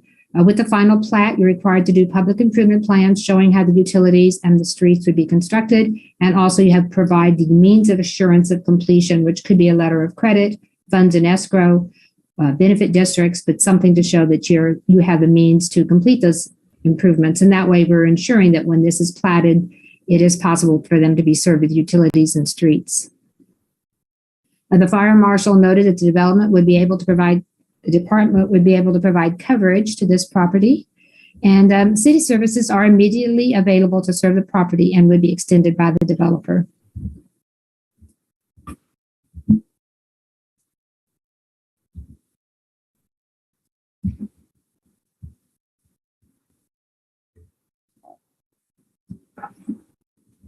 Another thing we look at is the annexation supported by the comprehensive plan. So this graphic shows the different tiers in our urban growth area. We have tier 1, which is land within the city limits.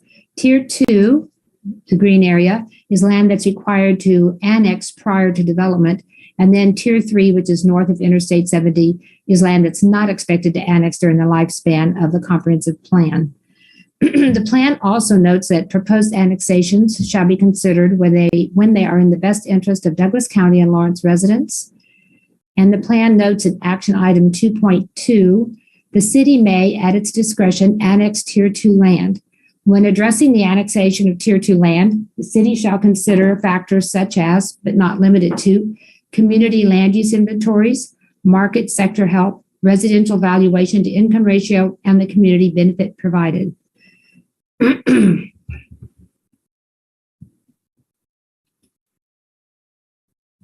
The city's community land use inventory, the residential lot inventory report, shows a critical need for additional single-family lots.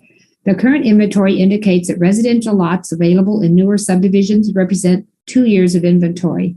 Making property ready for single-family development can be a time-consuming process with annexation, rezoning, public improvement plans, platting with a preliminary and a final plat, and then building permits. It can take a year or more.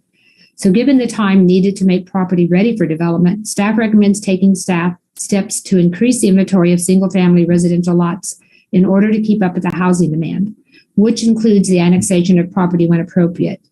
The data currently reflects in staff's analysis a need to support the development of additional single-family lots. And then we look at community benefit. One of their options or one of their projects is to provide about 8 acres for a public school, and that would be a community benefit. The Perry-LeCompton School District is interested in locating a elementary school in this location. At the Planning Commission meeting, the applicant mentioned they are considering adding some permanently affordable housing. I think at the meeting they mentioned they may be willing to put in 3 units, and that would be another community benefit. The preservation of environmentally sensitive lands is a benefit, and with the rezoning to the OS district, that is additional protection. There are other protection measures required in RS districts, but zoning to the OS district is a very limited use district, so that would be a means of protection. And then we address the goals of the City Commission strategic plan, and one of these is to review and improve subdivision regulations and encourage larger developments to foster greater economies of scale. And this annexation or rezoning request would result in a larger development and would foster greater economies of scale. The extension of a sanitary sewer main to serve 1 new lot in an infill situation is often cost prohibitive, but with a neighborhood to serve, the cost is more easily absorbed into the project. This annexation would provide the following community benefits. It would provide land for a public benefit, an elementary school. It would provide additional protection for environmentally sensitive lands, and it would comply with the city's strategic plan recommendation for larger developments and the resulting economies of scale. And it's possible that it would also provide for affordable housing.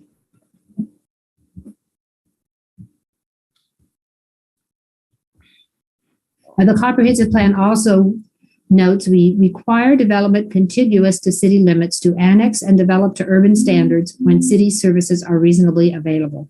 And as shown on that graphic earlier, the property is adjacent to city limits on 3 sides.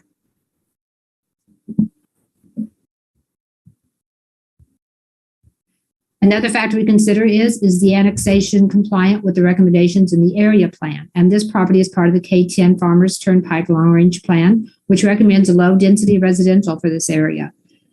And when they recommend the uses, they recommend RS10, RS7, and RS5 zoning districts, or RM12 for duplexes. And they also recommend the detached dwellings, attached dwellings, group homes, and public and civic uses as primary uses. So the RS5 district is the densest district that is recommended in this area. And the public and civic uses, that would be the elementary school. So the proposed zoning and land uses would be compliant with the recommendations in the area plan. The Planning Commission voted 5-1 at their April 27th meeting to forward this annexation request to the City Commission with a recommendation for approval. This graphic shows the 3 rezonings that are being requested, and we'll start with the OS, or the Open Space District. The proposal is to rezone about 12.2 acres to open space. In this graphic, you can see the dashed area is where this is located. The Kansas Biological Survey noted that this property would have been forested prior to European settlement, and it has been continuously maintained in forest for about the last 100 years. They noted that something had negatively impacted its condition, so they would classify it as native forest with restoration potential.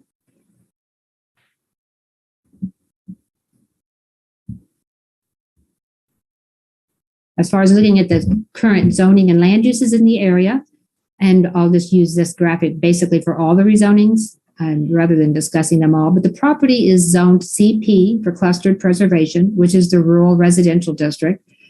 There is CP zoning to the west and the south of the overall project, and then we have a mix of urban and rural zoning districts in the area. We also have a mix of uses. The bottom right graphic shows that the pink area, that's agricultural. The yellow is single family residential, and then the gray is what the appraiser's office considers vacant, not of some use at this time. The OS zoning, as I mentioned, is a limited use district that would be compatible with the existing and future development of the site. With zonings, we always look at the impact on the character of the area. And this area is characterized by woodlands, agricultural land, and then residential development. We have the urban neighborhoods, and then you'll see we have scattered rural residential as well.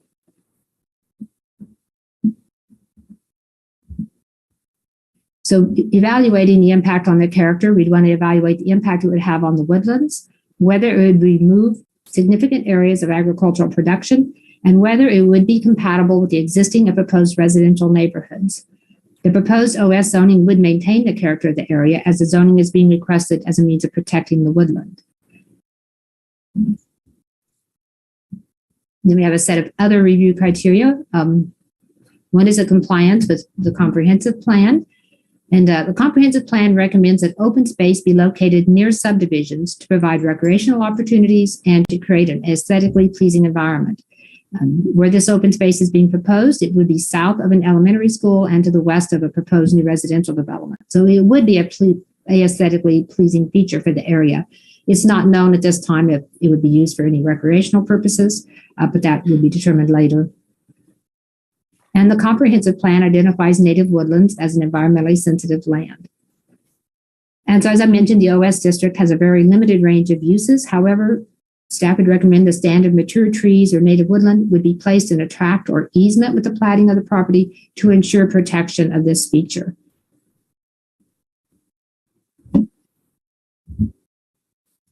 As we look at the compliance with the area plan, we've already noted that the area plan recommends low density residential, but the plan also notes that environmentally sensitive lands should be protected as outlined in the Land Development Code, and that, where possible, protected with location within designated public or private open space. So rezoning is compliant with the area plan. Then we look at the suitability of the land to the uses to which it's restricted under the current zoning. Currently, it is zoned CP. It's a landlocked parcel, so it's not able to develop. The only uses that would be available to it now under its current zoning would be agricultural or nature preserve. And so the property is well suited to the OS district and the future plans to maintain the woodland as protected green space. Rezoning to the OS district should have no detrimental impacts on nearby properties. And as we mentioned, to ensure it remains undeveloped, the property, the woodlands that's to be protected should be platted as a tract or easement. And we did not identify any gain to the public that would occur as a result of denial of the rezoning request. And the Planning Commission voted 5-1 to forward this rezoning application to the City Commission for approval, subject to the condition that the woodland be placed in a tract or easement when platted. And this way we're identifying the woodlands that would be protected. Then we'll move on to the GPI zoning. This would be for the elementary school, and GPI is general public and institutional use.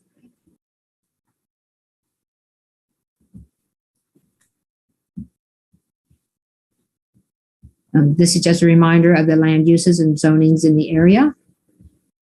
Again, the character of the area, rezoning and putting a school in this area would impact the character of the area in that urban uses would be expanded outward, but it would be compatible with other residential uses in the area. With proper site design, which would be achieved at the site planning process, the proposed school use should be compatible with the surrounding land uses.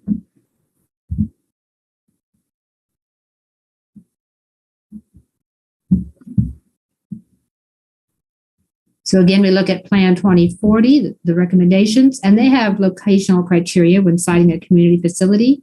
And one of them is to consider infill opportunities and reuse options for new community facilities. However, as this school is to accommodate students in the Lawrence or Lecompton Perry School District, they currently have elementary schools in Lecompton and in Perry, and they have a high school in the city of Perry. But this is intended to serve the students, the rural students in this area, and as well as the students that are within the city limits of Lawrence. And so infill in the cities of Lecompton or Perry would not be possible for this use.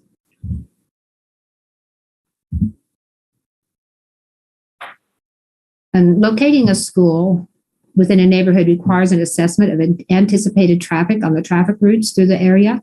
And the applicant noted that they are willing to construct a planned local road, which would provide access to the school to collector street standards if necessary to accommodate the traffic. So it would be a wider street than a local street. And the design of the street would be determined with the traffic impact studies provided with the plat and the site plan. A lot would depend upon the size of the school and how many students would be bused and other factors. And then we look at the area plan. As we saw, this is within the K-10 and Farmers Turnpike plan, and one of the uses that's recommended for this area is public and civic uses. And then we look at the suitability of the land. Again, this is a landlocked property that is not eligible for a building permit today. If it were to develop, it would require annexation into the city of Lawrence based on the recommendations in the comprehensive plan. The property would be well suited to uses permitted in the GPI district with the public improvements that would be installed as part of the platting and site planning process. No detrimental impacts are expected. Impacts on the anticipated school traffic would need to be evaluated with the traffic impact study, and street improvements or additional access points may be required to accommodate the school. We did not identify any benefits that would be occur to the public by the denial of the request. However, the approval of the rezoning would provide a location for the Perry-Lecompton School District to install an elementary school in closer proximity to many of the rural students and students within the city of Lawrence. And so again, the Planning Commission voted 5-1 to forward this rezoning to the City Commission with a recommendation for approval. And this takes us to the RS5 zoning district shown here in yellow, the proposal. That's approximately 40.8 acres. It's currently zoned CP, which is the rural residential district. It's bounded on the west by CP zoning.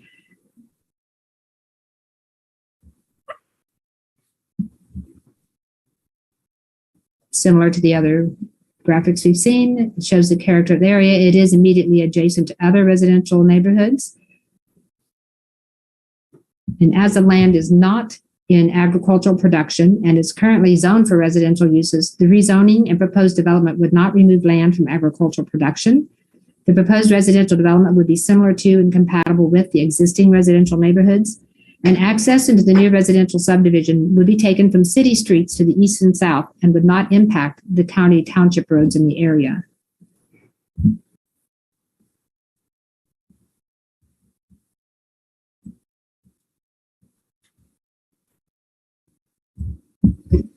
Reviewing the rezoning request with the comprehensive plan, goal 3 on page 26 recommends we ensure an efficient and planned coordination of infrastructure to prepare the area for annexation and development. And as shown with the annexation discussion, infrastructure in the form of streets and city utilities have been extended with previous developments to this property's border. Extending the infrastructure with this development will result in an efficient and planned coordination of infrastructure to further prepare other areas of Tier 2 for annexation and development when appropriate. Goal 4 is to identify suitable lands to accommodate residential growth, facilitating orderly planned development. And as this land is adjacent to city limits on 3 sides, with residential development on 2 sides, and infrastructure is immediately available to serve the property, the subject property is suitable to accommodate orderly planned development. And goal 5 is, as Tier 2 develops, maintain an active and productive agricultural community. However, as we've mentioned, none of the property is currently being used for agriculture. The proposed request is consistent with the provisions contained in Chapter 3 of Plan 2040 regarding growth in Tier 2 of the urban growth area and specific recommendations for residential land uses. We've looked at the K10 and Farmers Turnpike plan, and it does recommend low-density residential, with RS5 being the highest density. The differences are RS7 would have 7,000 square feet. RS5 would have a minimum possible area of 5,000 square feet. The proposed zoning is compliant with the recommendations in the area plan. And the same issue with suitability. There is no road frontage. The property is currently not eligible for a building permit. In order to develop the property, it would be necessary to divide through a plat or certificate of survey. However, the comprehensive plan requires land within Tier 2 to annex prior to development. So the land in its current state is not eligible for development and is not suitable for uses in the CP district. The undeveloped property is well suited to single dwelling residential homes given the availability of city services. Annexing and rezoning to the RS5 district would ensure the property would develop at a similar, somewhat higher density than the adjacent developed areas. We did not identify any detrimental impacts that would occur from this rezoning being approved. The gain to the public by denial, we did not identify any, but that there could be some benefits from the approval of the rezoning request, looking at the economies of scale, which could result in lower housing prices. And also the applicant had indicated they would work with tenants to homeowners to develop some permanently affordable housing, which would be another benefit. Oops. And the Planning Commission also voted 5-1 at their meeting on April 27th to forward this rezoning request to the City Commission with a recommendation for approval. So I will stop sharing my screen.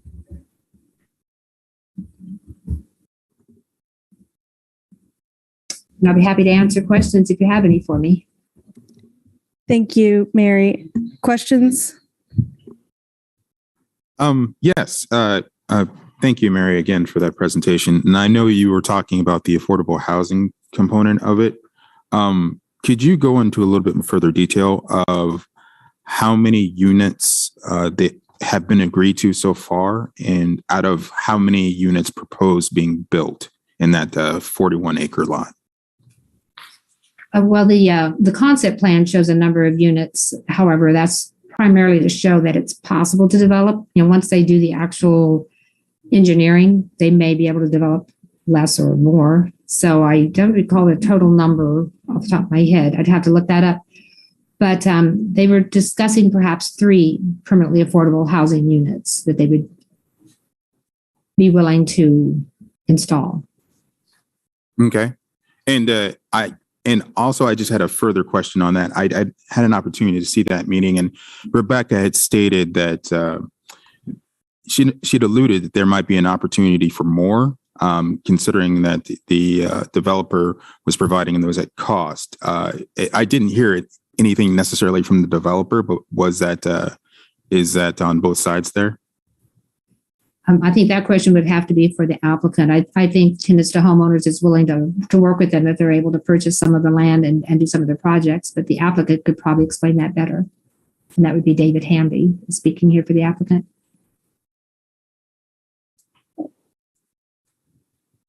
Before we get too far down, David Hamby, BG Consultants. Hold on. I think we might have a little bit of legal business here. Hold on one second. Okay. The agenda item on this does indicate that you all will need to disclose expert. Thank you. Okay. Mayor Shipley, I have no ex parte communications on this. Commissioner Larson, neither do I. Commissioner Littlejohn, neither do I. Commissioner Sellers, no. Commissioner Fingeldine, no ex parte.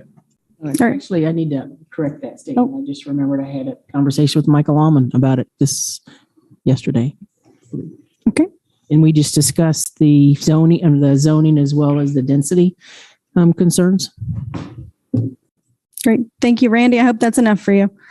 Thank you, Sherry. Mr. Hamby, go ahead.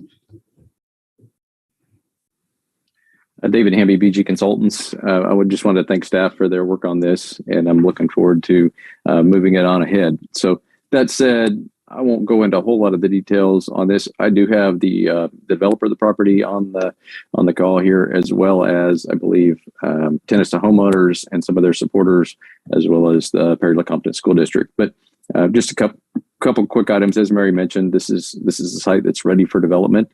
All the utilities are there, and the community benefit, we've mentioned that before, and 3 affordable housing lots.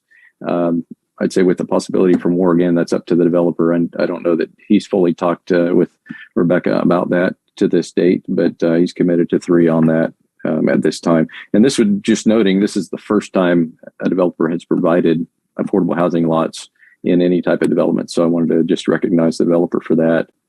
And just a quick note, I know on Mary's diagram showing the streets, Hunter's Hill is a collector road. And at that time, there's no plan to connect that to the county roads. So all access would be to the internal lots would be by the 3 city streets that stub out to this. So I know there's been some concerns about traffic on the county roads, but this at this time won't be connected. And that's the connection point, and all those details would need to be worked out, part of the area plan when that's re-looked at as well. So with that, I'd be happy to answer any questions, or if you would like to hear from tenants to homeowners or the developer, that's an option too. Thank you, Mr. Hamby. I think that was a response to a question from if Little John. possible, if the developer could hop on and talk a little bit about it, that would be great. Or tenants, that would be great as well. And I do want to add that I do appreciate the willingness and the flexibility that the developer is providing for that permanently affordable housing. So, good evening, Adam Williams Management. We're all new to this concept of affordable housing lots. It's a new concept for all of us. At this time, we're willing to do the 3 units at cost. Again, we haven't done the final platting, so we don't know exactly what the costs are going to be of this project. So we feel comfortable that 3 is attainable for us. And at this time, that's where we want to land going forward until we know more. Mr. Williams, this is Commissioner Sellers. I just wanted to make sure I heard you clear. You had said in your comments right now, you said units, but and then in the presentation, it was lots. So I just want to make sure it's 3 units or lots, or are we just using units and lots interchangeably right now? It's lots. You're correct. Thank you. And again, I hadn't heard the specific number. I believe you asked that as well. A guess. Give me a guess. You're a total. Yeah, I know. BG Consultants, it's approximately. Out of developable. Oh, the developable lot. Yes. Okay. Yes. 3 out David of. Hamby, BG Consultants. It's approximately about 200. This is, as you can see on this, it's a pretty tough area to develop, some steeper slopes and some rocky areas. So we'll do our best to get that density up as high as we can. Thank you. Okay. Well, any other questions? Yeah, I have a question. This is for staff. So if this goes through and gets approved for zoning, does the site plan come back to us at any point in time for approval based on, well, I guess any aspect of it, but as we've been discussing this affordable housing part of it, as meeting the community benefit, do we get to look at that once they decide on the exact number and where they're going to be at? Does the commission get to vote on that or have a say in that? Well, as far as what comes back to you, you would be getting the you'd be getting the site plan for the school when they decide to move forward. Otherwise, the preliminary plat will go to the planning commission, and then the final plat is done administratively. But if you're asking if you can approve the zoning contingent upon being satisfied with the affordable housing, I don't know that answer, but it looks like maybe Randy Larkin does. This is Randy Larkin, Deputy City Attorney. I do want to point out under state law, we are not permitted to grant zoning or an annexation upon the provision of a certain number or any number of affordable lots. That's something outside our purview. We either grant the rezoning or don't grant the rezoning, the owner of the property can then agree to do affordable lots if they do that on their own voluntarily, but we cannot require that of any applicant for rezoning, annexation, or land use permission. Thank you, Randy. Were you done? No, go ahead. Thank you. Oh, it's Commissioner Sellers. I just wanted to ask for the developer, do you see in the future that you plan to come to us requesting any type of economic development incentive for this development project? Adam Williams Management. No, we do not. The affordable housing piece is something that we worked with the city in the past on other projects that have been successful with that. We feel like this one can be also successful and stand on its own. So to answer your question is no, we do not.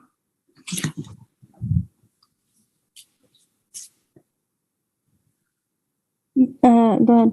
So I just want to make sure I understand this. So this zoning can go through. They said that one of the community benefits is affordable housing, and technically they could provide one lot, and that would be fulfill that requirement of community good. Is that correct? This is Randy Larkin, Deputy City Attorney. Again, we cannot require affordable housing as part of a land approval. Now, if they were, as Commissioner Sellers noted, or if she kind of alluded to, if they were seeking incentives, or if the city was contributing something to us, then we can make that requirement under state law and also under our economic development policies. But currently, as the Kansas state law is written, it really can't play into your decision in whether or not to allow the annexation or to grant any rezoning in this case. That's something that the landowner, the developer can do voluntarily, but we cannot require it. And really, it should be beyond our purview. Commissioner Finkel, am I understanding though that, as I understood the presentation, there's 4 community benefits. 1 is just the residential lots. 2 is the school zoning. 3 is the open space zoning. And 4 is the offer of some affordable housing. So even if they had no affordable housing, they still have 3 other very large, to me, community benefits, one of which would stand on its own, in my opinion. Though I like the affordable housing and I appreciate the 3, Adam. I guess I'm just trying to understand what this community benefit really means, because this is, I think, one of the first ones we've seen where it's offering community benefit, I think. And so I'm just want to make sure I understand what does that actually mean and what's the follow through. But that's where I'm coming from on that. And just for my part, it was I just wanted a little bit of clarification on that. Thank you to Mr. Williams providing that. And I want to reiterate that I do appreciate, because it is a whole lot better than no affordable housing. The willingness to be flexible to provide that and work with tenants to homeowners on that. We're still on questions. Any? You got some? Okay, I'll waste some time for you. Hold on.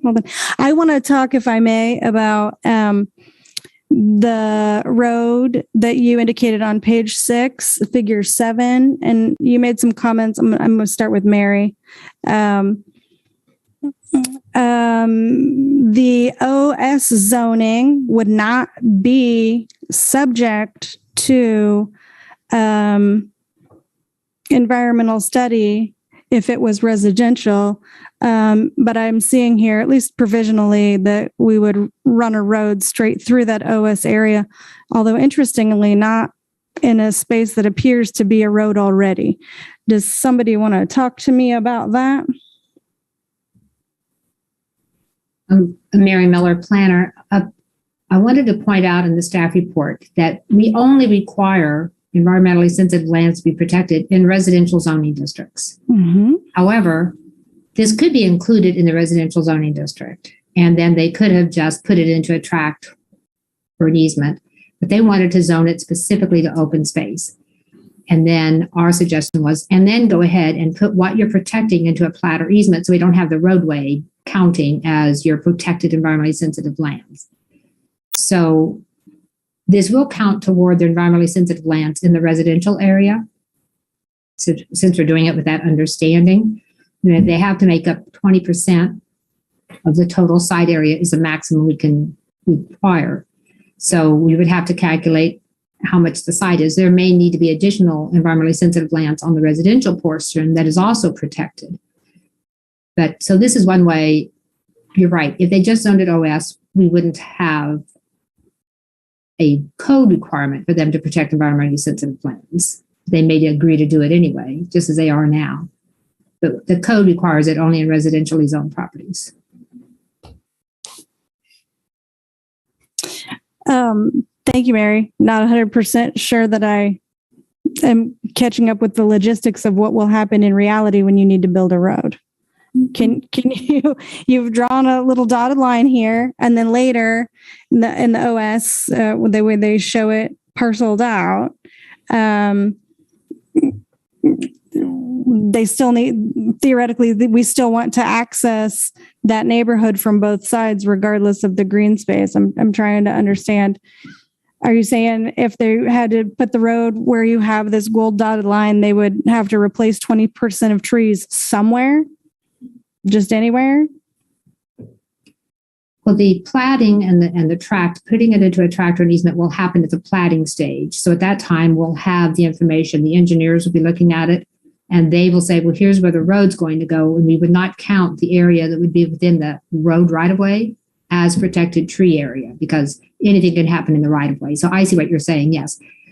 You may not have as much trees as you think you're going to have once they put the road right-of-way in. But then the remainder would be made up on that residential property. Well, if I may add, go ahead. David Hamby, BG Consultants. So you see a corridor in there that's been cleared. That's actually a high pressure gas line that runs right through the middle of the property. And so it has about 100-foot wide easement in there. And back to the road itself, right now we have that because everything beyond to the west and south is privately owned. And I think Mary's diagram just referred to a previous plan that was done just showing a line of where a potential collector street could run. We actually have that stubbed out and heading south right before it gets to the OS district. And so that the plan is not to have a road running through there. It's set it to the south. But again, all of that is private property. And so until any of that other area develops, it's where the city goes in and designates a project, it's hard to set that alignment today. Mayor Shipley, then you don't know where that road's going to access, and we're okay with that, Mary? Mary Miller, planner. Yes, the dash lines indicate that that's a proposed alignment. That hasn't had the engineering work done. It's where kind of the best thought when the long range plans went through, the transportation planners. So they want it in that general area. They aren't tied specifically to that exact location. It could be moved one way or the other, but they do want it to go from the east to the west and connect those properties. So it could go further north or further south. But again, as he indicated, some of that is private property we have no control of. All the roads that we have, all our future roads, when we extend them, they're shown on private property because we don't have any right of way yet. So that's one of the reasons that there's a little bit of flexibility when you see the dash lines. It depends on us getting the right of way and then finding out that is the appropriate right of way. Thank you both. Did I spend enough time for you, Commissioner? You did. You actually touched on one aspect of the question I had, so I'm glad that you went first. For the land that's rezoning from a cluster to the open space, in the staff report, it says that the open space provides for that recreational opportunity in the aesthetic pleasing environment.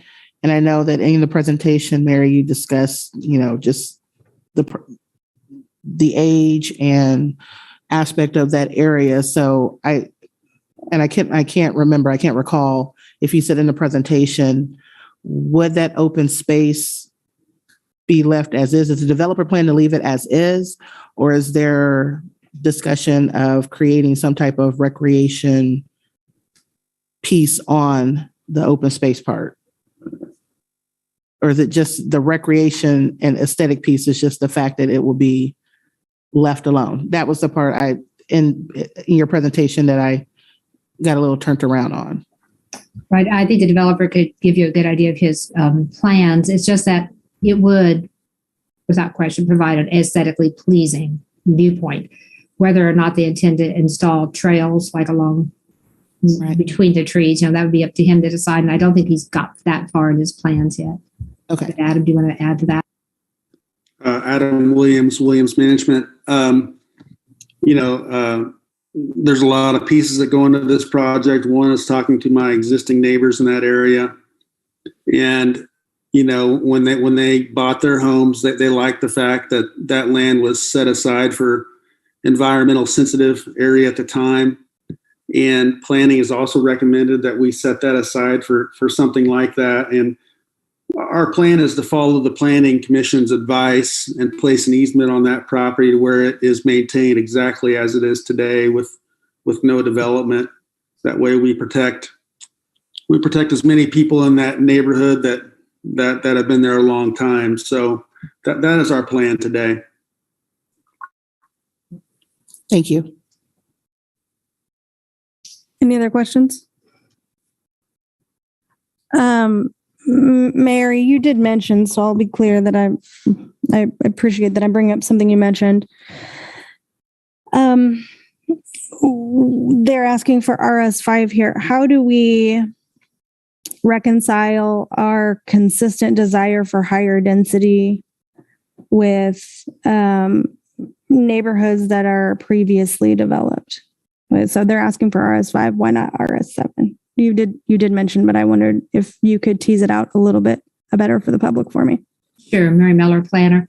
RS5 is a higher density than RS7. The RS7 district, you can have a minimum of 7,000 square feet lots, but in RS5, you can go down to 5,000 square feet lots. And so RS5 is the most dense single family district that's recommended in that area plan. So to go to a higher density, for instance, RS3, the really small 3,000 square foot lots, that would take a revision to the plan. You could go to duplexes. That would be somewhat higher density, and I'm not sure if it's higher than the RS5. I'd have to look up and see. I thought but that would be one route if they wanted to increase their densities, to put an area of duplexes in there. But they are right now operating at the highest level of density for single dwellings that's permitted in the area plan. For single dwellings? Yes. Just one moment. I'll look up in my density table and see what a duplex would take.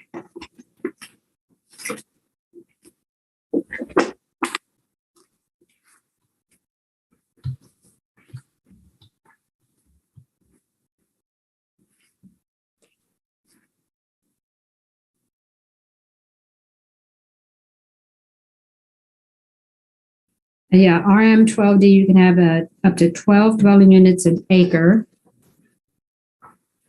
which would be, it would be more dense than the RS5, because RS5, you probably get less than that. So if they wanted to be more dense, they could go with duplex development. Thank you, Mary.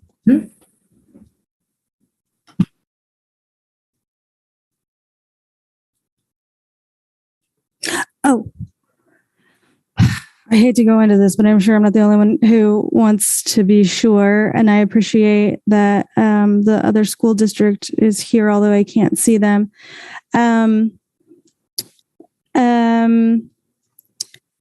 Help the public understand how it benefits them to build a school in Lawrence for another school district.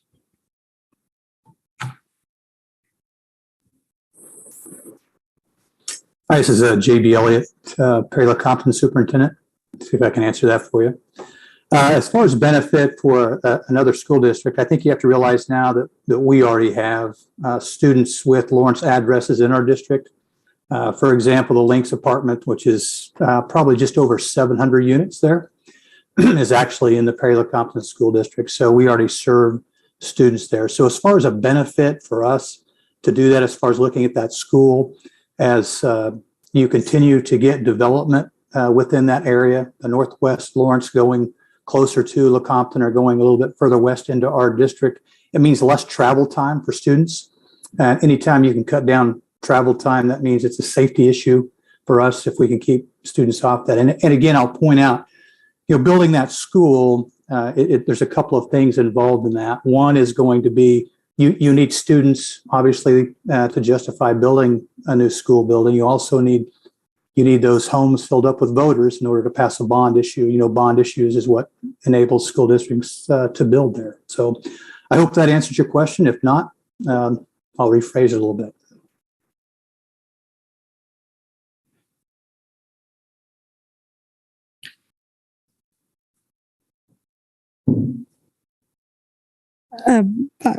I hate to ask Commissioner Finkeldye, but unfortunately, he's generally who I ask questions like this to. Is that even in the voting district that would vote for something like that? Help me with my voting districts. No, if Commissioner Finkeldye, if you're in the Perry-Lecompton School District, you vote for Perry-Lecompton bonds. So if you live there, and but the entire district has to vote for the bond issue. So yeah, they any resident of the Perry-Lecompton School District would be able to vote for that. So it'd have to pass. And frankly, probably Superintendent Elliott's question is, does somebody who lives in Lecompton, would it benefit them to pass a bond issue to build a school in Lawrence? That's a different political question than the one we're asking. Yeah, I mean, that's the point of trying to ask the entire district if that's a place in a bond they want to support. So it probably goes both ways. The question I'm more interested in, but I'm not going to ask Superintendent Elliott to answer, is what open enrollment might do to districts like his and other districts if it lasts into the next year. But you really don't have to answer that. That's just more of a rhetorical question. If the legislature keeps that intact going forward, I think it will be a big issue for lots of school districts in lots of different ways.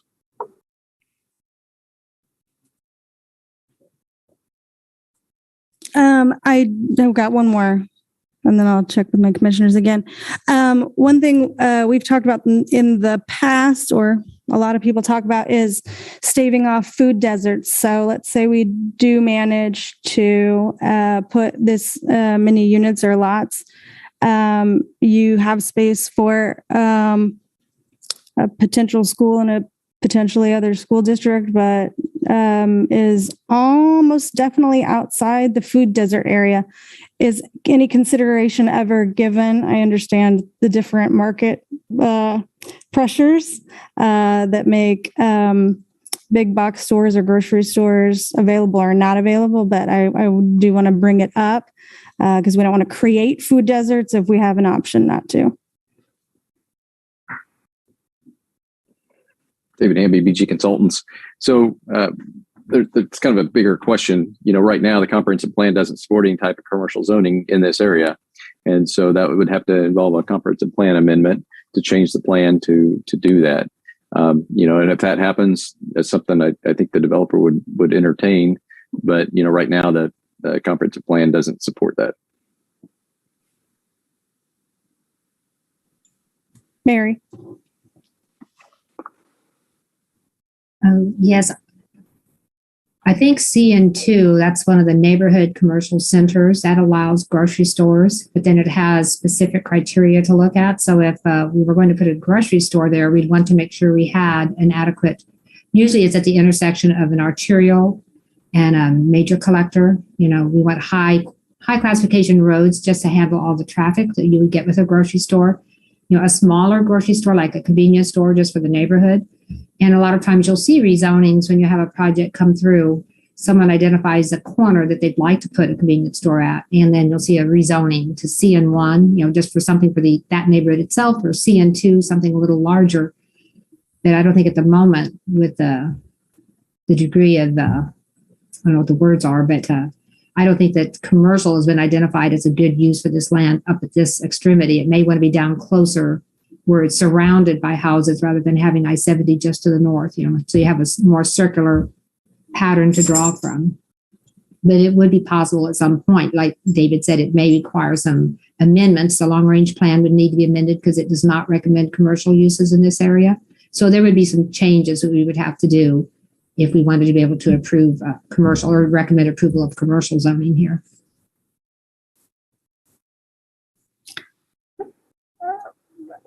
Thank you, Mary. I don't know if Jeff's about, but I thought food deserts and access to food was part of the comprehensive plan, although I can't immediately recall what.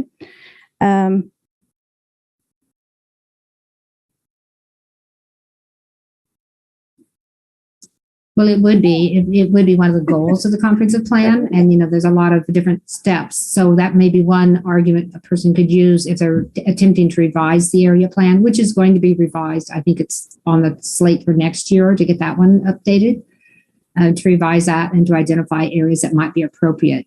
As I said, I don't know that we would find something at this extremity of the city limits so close to I-70 is really being appropriate for a larger grocery store. But, thank you, Mary. Thank you. I see Becky kind of popped on. Maybe she's got a comment here. Becky Pepper, Planning Manager. I don't have anything. Mary said it very well. I think the reference here is that the future land uses identified in this area don't call for commercial. So while the comprehensive plan in general may talk about food deserts in this area specifically, it's not identified as a specific future land use, and so would need to be amended to accommodate that use in the future. Thank you, Becky. Any other questions? Commissioner, nope. Are you good? Mm-hmm. You're good. Okay. All right. I do want to make sure we do have a number of guests, and I don't want to cut them out. The representative for the school or Mr. Hamby or anyone else has a few minutes of comments that we didn't ask them. I do want to give them a little space. Mr. Williams, if there's anything you haven't already told us, I want to give you space. Okay, well, we'll go to public comment then. Is there anyone in the room who has public comment on this item?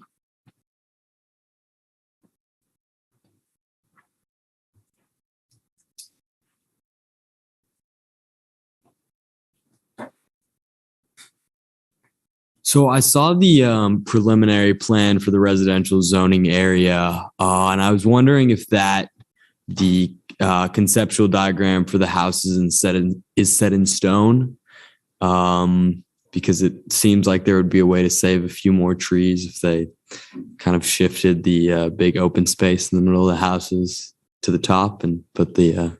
I was just wondering if that conceptual diagram is set in stone. Is that your only question? Yeah. Okay. We'll address it here in a second. Thank you. Any other future public comment?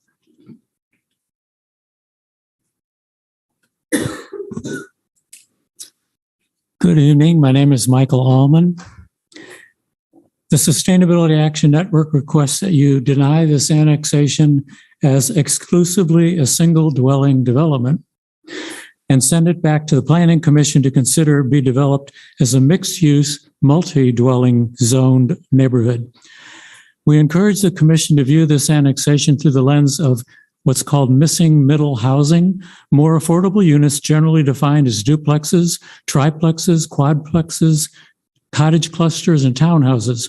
If our community is to scale up the options for affordability, we'll need to emphasize multi-dwelling zoning in all new land development, not just catch-can random affordable units.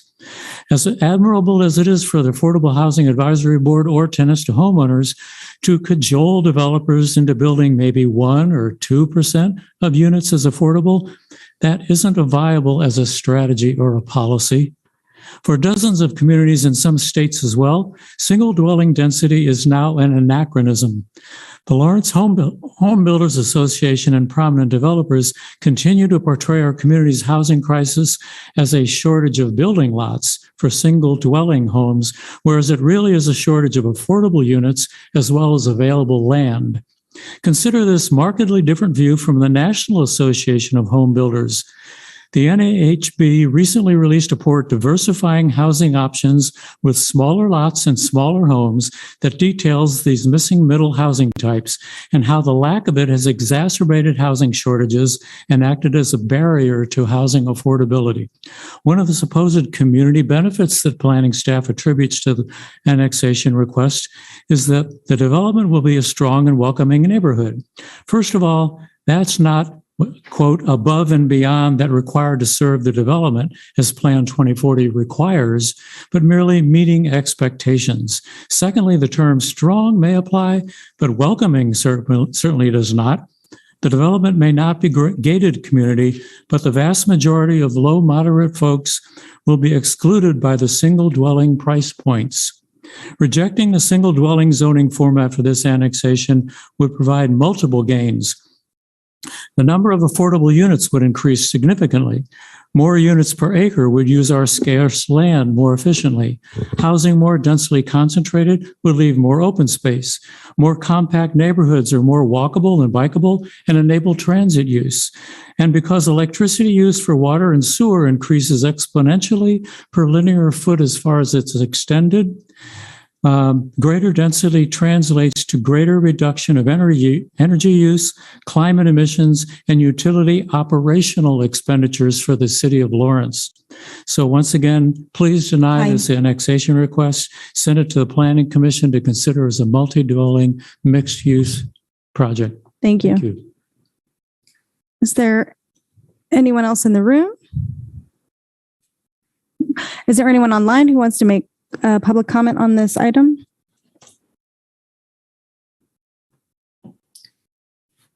There's no additional comments, Mayor.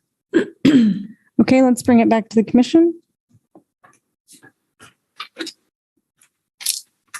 Did we lose Rebecca with tenants to homeowners? I can't see her where I'm at.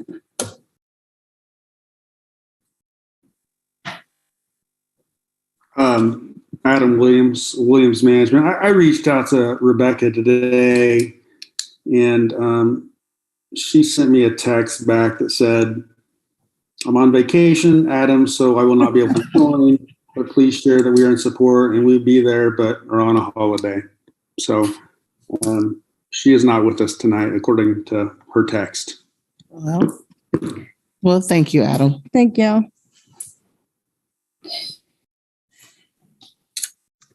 Commissioner Finkelhauer, I can start. So a couple different thoughts I had. I mean, this is one of our first, chances, for an annexation with community benefit. And, there's been lots of talks about community benefit over the years, but as I mentioned earlier, I mean, this one kind of hits it out of the park. I mean, you have at least 4 community benefits. And I guess I was looking back at Mary's slide. I actually left one off, which is we have 1 open space, which is in and of itself a community benefit. 2, we have the school, which in and of itself is a community benefit. 3, we have the protection of environmentally sensitive lands, which goes hand in hand with the open space, which I left off. That's a community benefit. And then, I know this has been an on-off discussion, but housing, just the provision of housing itself can be a community benefit. And then you have the affordable housing segment of it. Personally, if it was just housing, I would find that to be enough of a community benefit. The housing plus affordable housing, great, but you add the schools, and you have the open space and the environmentally protected land. I think it goes far beyond anything we'll probably see with future annexation requests. I mean, if this is the standard of what we require as a community benefit, we're setting the standard much higher than I think even Plan 2040 submits. So one, I would say, I certainly think it meets that requirement. on the baseline, but two, I'd like to thank Adam, for this proposal that really checks a lot of those boxes, and appreciate that, and certainly appreciate the willingness of the open space. I know part of that probably has to do with the neighbors, but I appreciate that as well. It certainly is an ancillary benefit to us. So, on the annexation side, I think it hits all the boxes. As a community benefit, we've talked quite a bit about annexation and residential property, lots and the lack of residential lots to be built on. And we've kind of said a couple times, to the home builders and others, well, bring us something to vote on. I mean, give us some lots to vote on, give us something to consider. And this is that opportunity to add new, desperately needed residential lots to our community. So again, I'm very happy that we have, one to vote on. We talk about going south, we talk about going west, and we talk about those areas, and we're going to spend, if we go those directions, we have lots of infrastructure dollars to spend. But here we have infrastructure right there adjacent to another neighborhood, and we can get approximately 200 lots, without infrastructure dollars, without the CIP project. I think that's a big win for us, and I'm very excited about it. So again, I'm glad we have this in front of us. I also like the RS5. I better than the RS7, or it could have come to us as RS10. It could have come, to us with different zoning categories, but it's coming to us as RS5, which is the most dense under our current code. I do not disagree with Mr. Allman that that having more mixed use and more density would be good. Currently though, our zoning code doesn't allow for that. As a pure zoning-based zoning that really allows that mixed use that Mr. Allman's talking about. Again, that's on all of our lists, I think, but certainly on my list to be talked about when we talk about our code. And what does residential zoning? What do we look like with that going forward? And what will be allowed in future districts, and how do we encourage mixed use zoning and all the things Michael talked about. But under our current code, you can't, to get some of that mixed use duplexes and triplexes, you'd have to rezone this, I guess, to some, multifamily 24 high density, and then have, single family houses built in a high density zone or whatever. It's, absent of planned use development, our code doesn't really support that. So RS5 is the most dense single family. We need single family lots, so I'm in support of this. But don't disagree that we need to look at that as we look at our zoning code going forward. Again, yep, I think that's all I have. So I support this. I support all three rezonings, and I support the annexation. I would agree, Commissioner Littlejohn. I would support this project for a lot of the reasons that Brad mentioned: at school, the protected open space area, the affordable housing, and I really do appreciate the developer working with tenants and homeowners and making that available.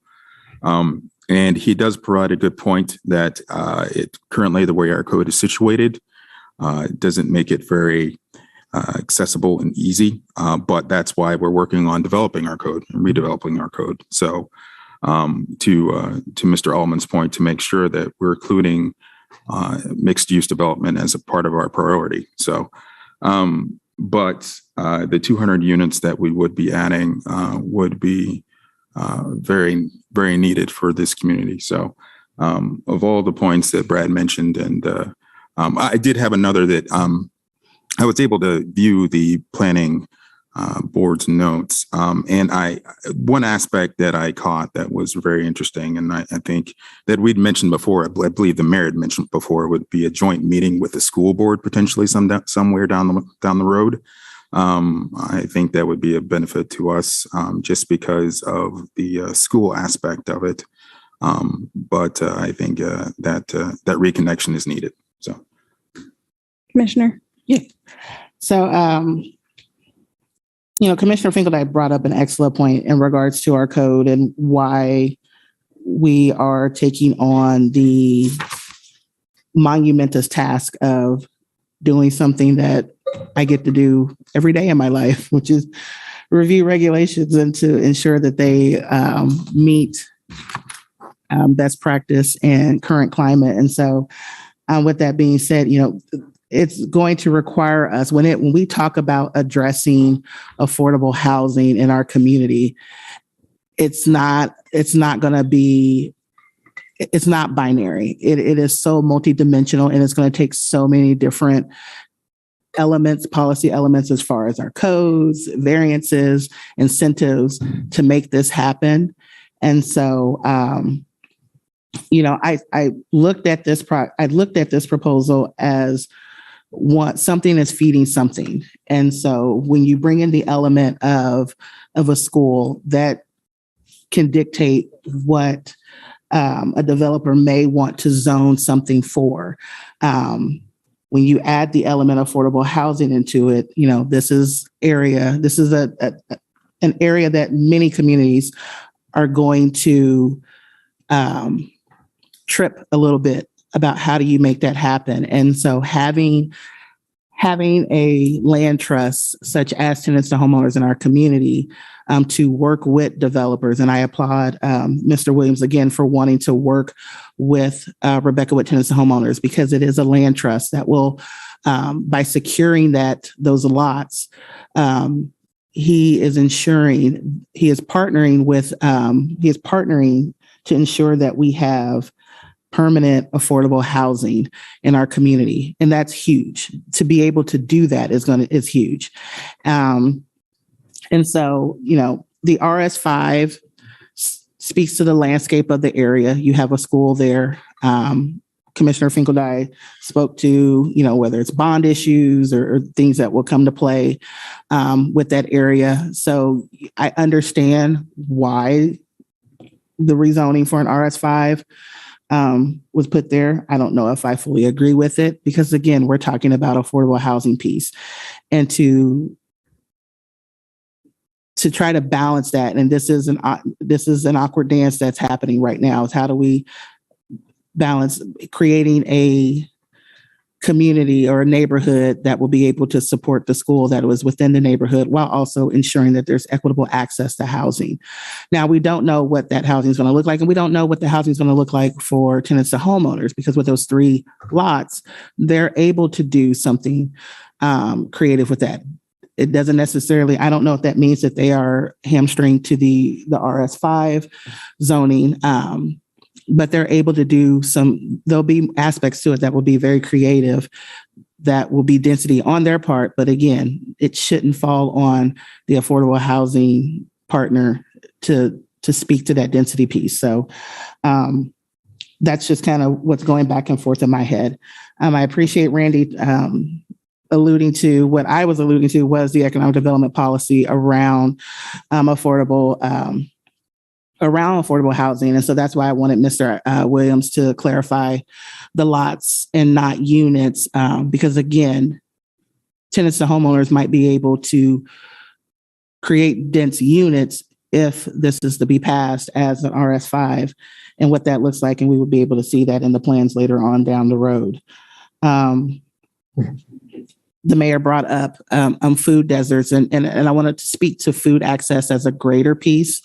Oftentimes, we've kind of co-opted the food desert term to be general broad as to a community's a neighborhood's access to food, and that was typically food desert was initially used to discuss low-income census tracts access to food, to nutritious foods and housing. So and grocery stores. So I appreciate the mayor bringing that up in a sense of, I get kind of titchy on terms. So I know that for me, food desert is typically associated with low-income communities. But there would be, since this would fall past that 1 mile access, then you would have a food access concern with the community with this zoning development. So I'm not comfortable with the RS5. I would have liked to see opportunities for other, but again, I understand why the RS5 exists based on the introduction of a school. But yeah, that's all I have. Well, I'm going to support this project. Commissioner Finkel and I pointed out several things. One of the big ones is that since I've been on the commission, we've been asking for developers to bring us these annexation proposals. And the one that Adam has brought before us, it meets the comprehensive plan just as it's been designed. And in the area plan, the low density residential, and I don't want to, as far as Michael Allman, what he's saying about the different densities and more density, I think he's right. And that's something that we can address as we go into redoing our development code. But this one meets that low density residential requirement, which is what this area is designed to be based on our comprehensive plan. So I would support it for that reason. And I do appreciate the variety of community benefits that Adam has brought forth. I really do. And I just think that this is what we've been looking for as far as meeting the plans. And so I'm going to support it. Thank you very much, Adam. Any more thoughts? Okay. For what it's worth, I agree in terms of this is what our parameters are at this time. I don't consider two of the things listed as a community benefit by the definition that any community member has expected me to look for. But as everyone has pointed out, these are the parameters we have right now. And indeed, this is why we are trying to revisit our code. So the best I can hope for is that this developer is going to be far more creative and innovative, maybe than developers in the past have been. We're looking at things nationwide that are really changing the lives of people, and not just post-World War II development, but 15-minute neighborhoods, 20-minute neighborhoods, things that are good for people's health, not just what it is or isn't a food desert, but building neighborhoods that are accessible by public transportation, neighborhoods that are accessible by foot, by bike, and less focused on cars. So I don't have control over any of that. What I do have in front of me is a set of rules that have been developed over the years that says this is how we can develop and this is how we annex. So I will entertain motions. Just doing the one, right? I don't know. Can we do all three if... Are you talking about all three of the zoning and then? Yeah, Mary presented all three at once. So the annexation, the first one. Yeah. Randy has something. Thank you, Randy. Yeah, this is Randy Larkin, Deputy City Attorney. It would be advisable to do each separately. Thank you. Yeah, I'll start out. I would start with the annexation first, because you have to actually theoretically annex it before you can rezone. Before you can zone it. So I move to approve annexing A-22-000050, approximately 61 acres located on 3 unaddressed parcels to the east of 1760 East 1100 Road, based on the findings listed in the staff report. Adopt on first reading ordinance number 9913. I second. I have a first and a second. All those in favor? Aye. Aye. That passes 5-0. On to number 4. On to... Do I have any motions? I'll approve rezoning Z-22-000051, approximately 8 acres from CP cluster preservation to GPI, general public and institutional use district, based on the findings presented in the staff report. Adopt on first reading ordinance number 9914. Second. I have a first and second. All those in favor? Aye. Aye. All those opposed, nay. That passes 4-1. Next. Okay. Approve rezoning Z-22-000052, approximately 12.2 acres from CP to the OS district based on the findings presented in the staff report. Adopt on first reading ordinance number 9915. I second. I have a first and a second. All those in favor? Aye.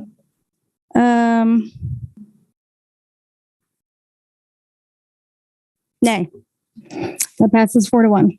Okay, last one for this is approved rezoning Z-22-000053, approximately 40.8 acres located east of 1760 East 1100 Road from CP Cluster Preservation District to RS5 Single Dwelling Residential District based on the findings listed in the staff report. Adopt on first reading ordinance number 9916. I second. I have a first and a second. All those in favor? Aye. All those opposed? Nay.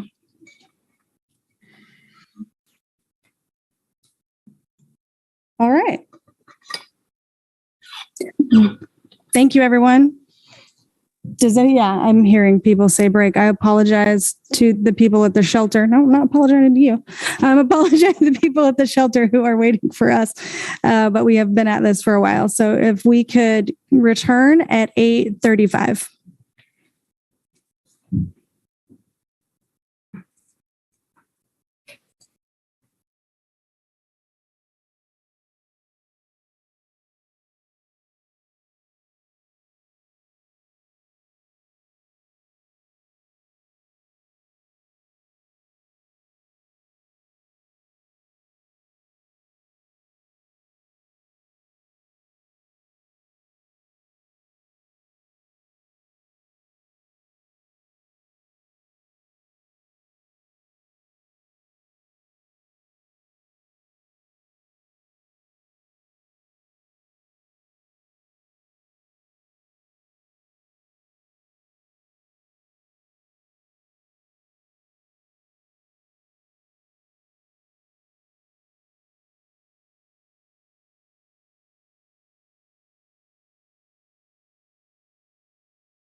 Yep. Oh, what did I do?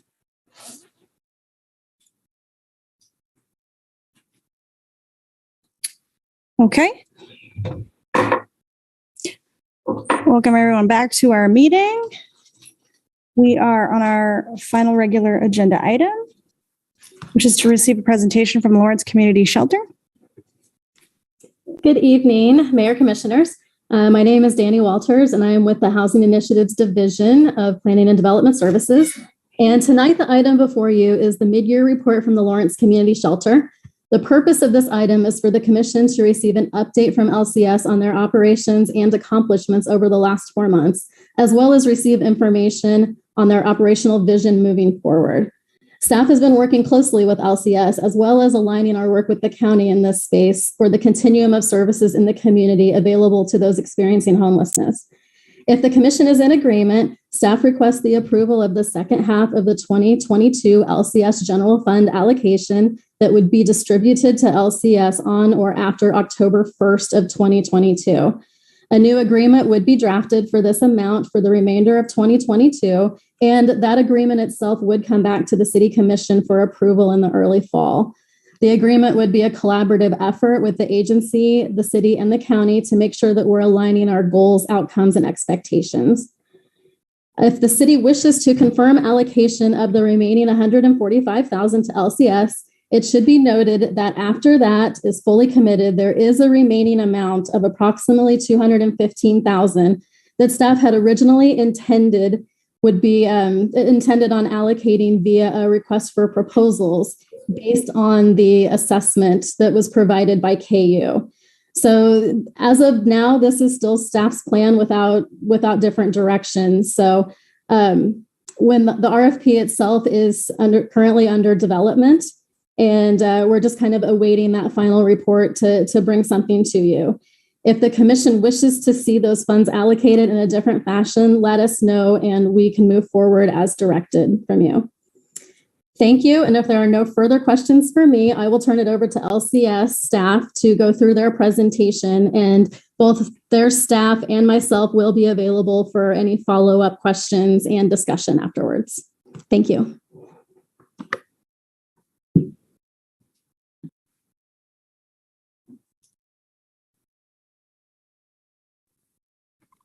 Shall I go ahead and start? Yes, thank you. All right, let me share screen.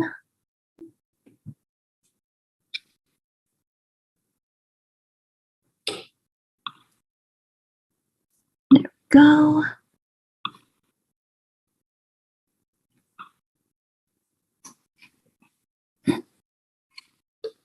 Okay, can everyone see? Yes. All right. Good evening, City Commission. My name is Lacey Rowe, and I'm the Director of Community Engagement for the Lawrence Community Shelter. First, I want to say thank you to each of you for visiting our shelter and meeting with our leadership team to speak about our work and our ideas. We are excited to speak to you today about our shared vision of community care and impactful solutions. For a quick overview, we'll be giving some updates, reviewing best practices for emergency shelter, discussing needed support to address service gaps, listing our commitments as an organization, and sharing a vision for success. Here are the updates. In April, Melanie Valdez, our Director of Finance and Operations, transitioned into a dual role as the Interim Executive Director. Melanie has over 29 years of experience serving vulnerable populations and over 22 years with nonprofits. Additionally, the LCS Director team met with each City Commissioner, County Commissioner, and several community partners to discuss strategies for a shared vision of addressing homelessness. LCS also continues to work on improvements to strengthen our agency, including some exciting new board development and donor engagement planning. We've got lots of exciting stuff in store. I'll go ahead and turn the rest of the presentation over to Melanie Valdez.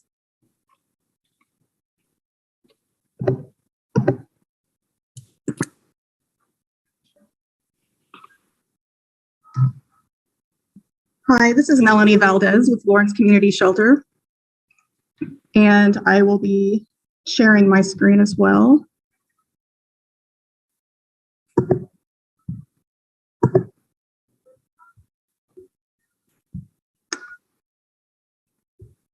Can everybody see my screen?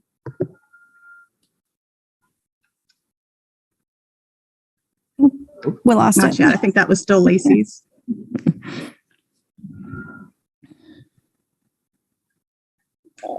Okay. I'll go ahead and start while I'm waiting to be able to share. I wanted to start off by saying that even though I did not previously work with those experiencing homelessness in my other nonprofit work or working with vulnerable populations, the subject of homelessness is very close to me. 24 years ago, I found myself unexpectedly homeless in New Orleans at no fault of my own. I was there with two young little boys, 4 and 3. I was in my 3rd trimester of pregnancy. I was married at the time, but had a husband that his work would take him away for several weeks at a time. I did not have a car, and I was in a neighborhood that was not safe. So I do have a lot of not only passion for the work that we do every day, but also a lot of compassion for the people that we serve. Am I able to share my screen now? You should be. Okay.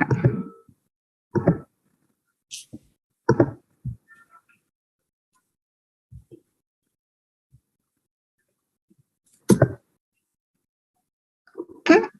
Can everybody see it yet? Yeah, thank you. Okay, great. Okay, like Lacey said, we have been very busy. We had a very full schedule meeting with each of the city commissioners individually.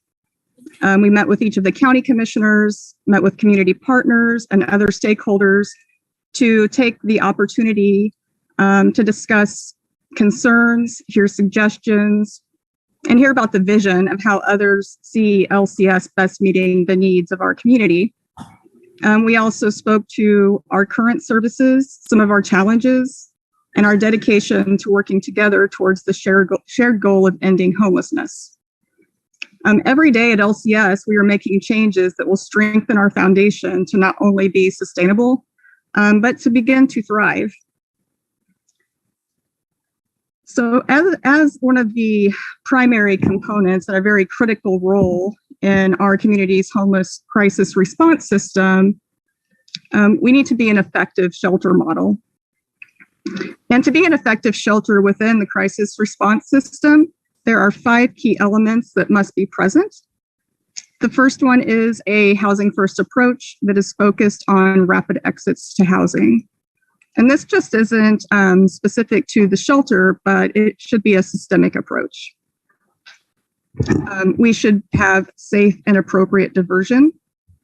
And currently LCS does not have a diversion specialist. It is not part of our program, but we would like to see diversion and prevention offered at or within the coordinated entry system to help direct individuals experiencing homelessness or at risk of homelessness to other services so that they will never have to enter into shelter services. The main thing that we do have control of at LCS is immediate low barrier access. And I'm going to go into detail on that in just a moment. But the 4th element is that we should be housing focused and have that rapid exit to services. And the shelter should be focused on assisting getting individuals or each individual into permanent housing. And the 5th element is to maintain data to measure performance. And the typical metrics that you see to be able to determine if you are meeting outcomes and to improve are based on length of stay within the shelter, exits to housing, and the rate of recidivism or returning to homelessness after leaving shelter services.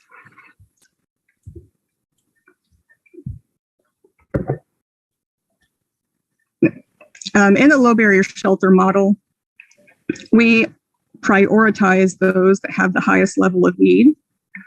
And those that are the most vulnerable due to co-occurring issues such as childhood trauma and abuse, a history of chronic homelessness, chronic physical, mental, and behavioral health needs, impaired cognitive abilities, and lack of social supports. The people that present with these co-occurring issues are the people that will need continued long-term supports once they are housed for them to be successful. And currently, there is not only a lack of affordable housing, but there are no permanent supportive housing opportunities to meet the needs of these individuals.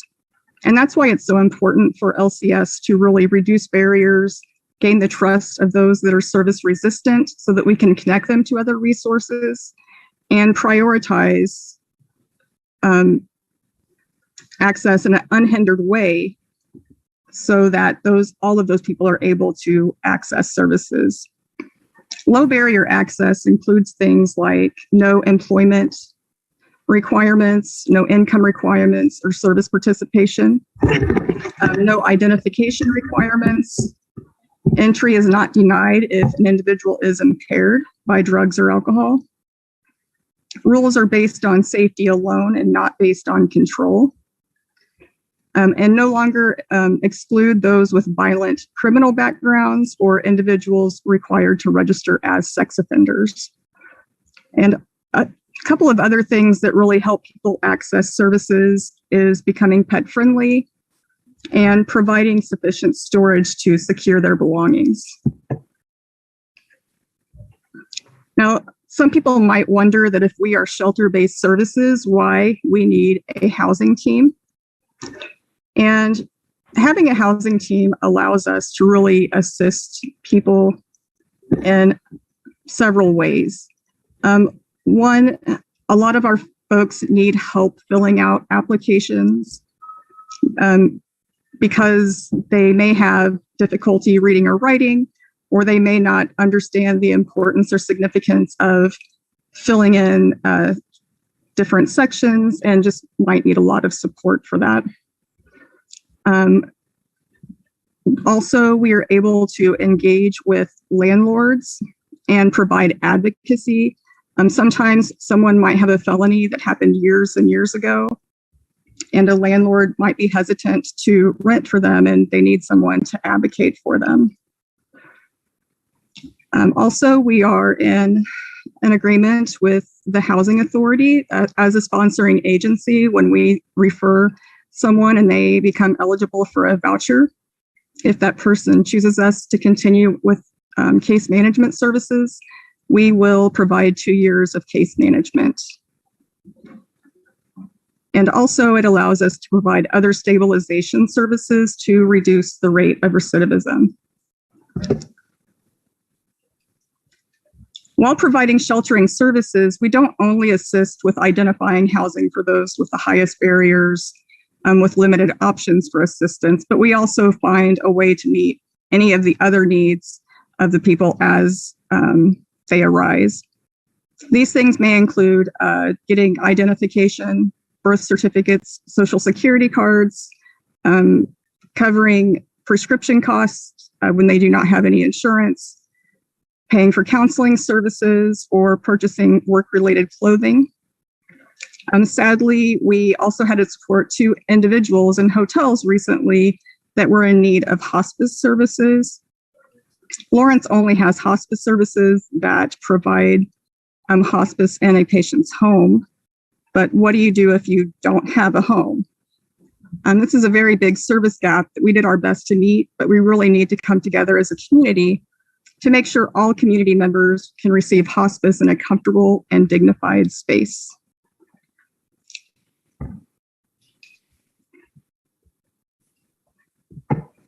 So moving forward, our leadership has identified needs or generated ideas on how we can be successful as an agency and also contribute in a way that makes us all successful.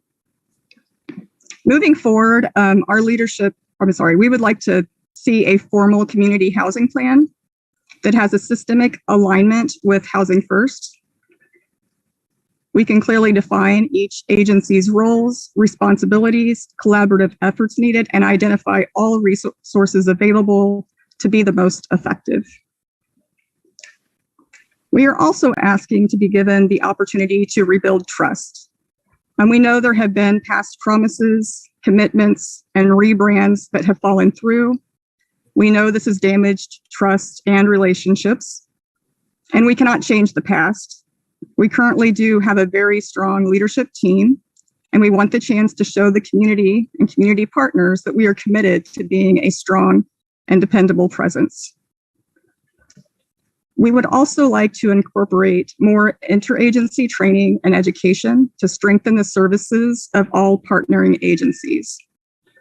Understanding each other's roles and perspectives better and increasing training among all support staff will strengthen us as a whole and make our services more cohesive.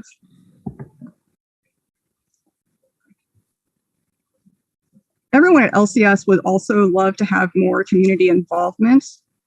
We would like opportunities for community education regarding our services and to break down myths and stereotypes regarding homelessness. We have many very dedicated supporters in the community, but the work is challenging and the expenses are high. We need more community support through donations, volunteering, and advocacy. And don't forget that we are all also volunteers and active people in our communities. We're willing to partner to help meet the needs of other organizations as well. We want to create a shared community vision to reach our goal of ending homelessness. Another thing that we identified that we need to plan for in the future is if we do see an uptick in COVID cases, that we need to be prepared as a community. Lawrence Community Shelter does plan on submitting a proposal for winter shelter to potentially increase the capacity considerably to meet the need. But we are concerned that if there is an outbreak in the winter, that we will not have anywhere for people to go.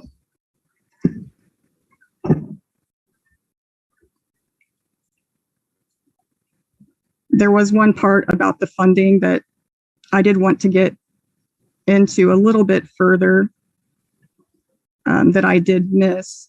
But I did want to say that I used the Erica Dvorsky assessment to look at our staffing model or what our staffing model could be, and also use the American Red Cross guidance for shelter services. And I did a capacity of 70 beds. And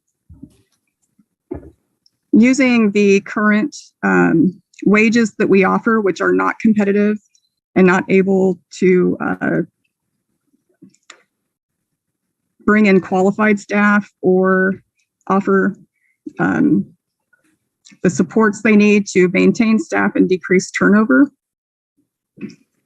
So with that level, with the assessment and the American Red Cross, it costs about $22,627 per bed annually.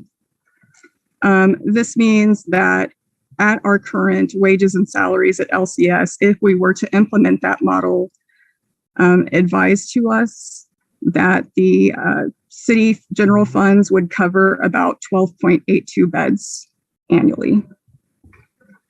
And the capacity given for the shelter has been 125, not including the winter shelter exception. And this number was based on available toilets and did not take into consideration the high level of needs of those within our services under a housing first model. It did not take into consideration the spectrum of people we serve in a single space, people that are sober in the same space as people active in their addiction, people that are victims of domestic violence in the same space as those that have significant criminal backgrounds, people that have severe and persistent mental illness exhibiting erratic behavior in the same space as someone that has experienced significant abuse and trauma in the past and may be triggered by this.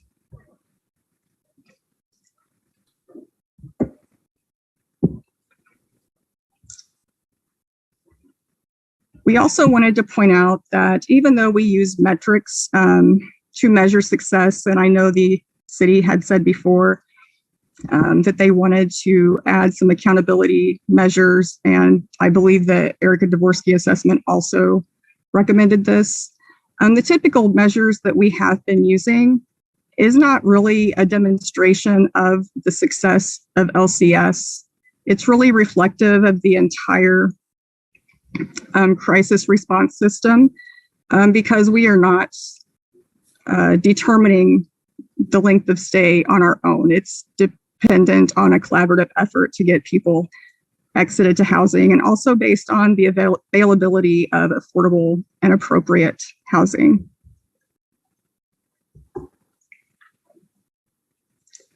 And we wanted to talk a little bit about some commitments that we are making. We are committed to working with the city and county to best determine an appropriate capacity and staffing ratio to meet the community need to the best of our ability. We are committed to improving our sustainability through continued development of our leadership, partnering, and fundraising. We are willing to only provide housing services to those referred through the coordinated entry system that identifies those needing the most supports. And we will continue to reduce barriers to bring more of those that are chronically homeless, the most vulnerable, or the most service resistant into services so that they can get supports and connected to other resources. We also want to work along with Family Promise to see how we can better assist them with meeting the needs of families that are experiencing homelessness. We want to identify ways that we can fund and support families to stay within their own communities. We will also continue using Monarch Village units for those that have exceptional needs, such as the need for private home health access or electricity for medical equipment. And also for those that have severe and persistent mental illness that cannot be successful in a congregate setting. And also to support those with a history of chronic homelessness that we are unsure if they have the skills to be successful independently, and also to give them some motivation to find out what it's like to have their own space if they've never even had a home before. We also want to continue to work with the city and county on how we can identify additional sites so that we can meet the community need more responsibly by being able to segment different demographics and provide smaller sites that are more secure and safe and specialize in the individual's needs.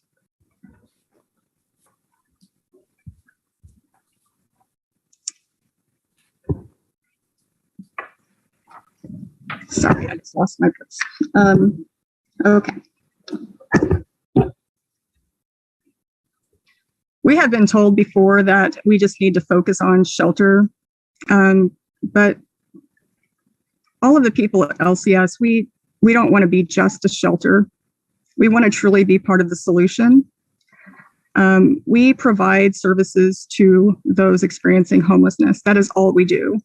We are in direct contact as an agency with a large number of the community's population experiencing homelessness on an everyday basis. We spend our time educating ourselves on best practices, current research, learning about the shelter models, and successful housing programs across the country. We want to be a part of every conversation regarding homelessness. We have insight and perspective to offer. We have passion for the cause, and we want to be a part of every effort that leads to affordable, accessible, and appropriate housing for the people we serve. So to summarize our vision for LCS, we broke it down into 4 categories: trust, equity, empowerment, and housing solutions. To build trust, we want to demonstrate that we have strong leadership that is committed to addressing challenges and achieving stability and success within the organization.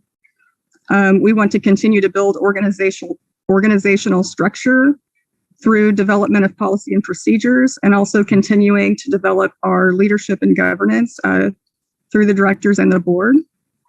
We want to have financial growth and transparency. We want to make sure that our funders know that we are good stewards of the gifts that allow us to do the work we do. And we want to do our part to generate additional funding to better meet the community need. And we also want to have increased community engagement, because the increased collaboration with community partners and with all stakeholders through education, discussions, and feedback will help us build those relationships.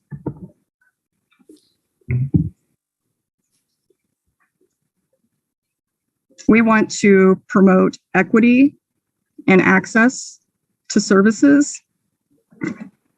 And when looking at the reasons that people avoid shelter services, LCS identified changes needed to make services more accessible and equitable. And those things were to only do rules based on safety and not have excessive rules just to control people's actions. We also had a lot of people that have not been able to access services because we are not pet friendly. And there are many people that would rather be in an unsafe environment or hazardous conditions than be separated from their pets.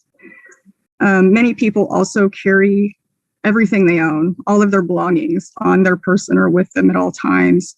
And they are in fear that if they do not have a safe place to secure their items, that they will lose them. So we are also trying to identify storage solutions so that people will have a safe place to keep their belongings. We also want to provide empowerment. And if we can offer our staff living wages or competitive wages in the very least, it reduces burnout and reduces our turnover of our frontline staff. It does bring in more qualified workers. Increasing staffing ratios provides better support to meet our service needs and increases the quality.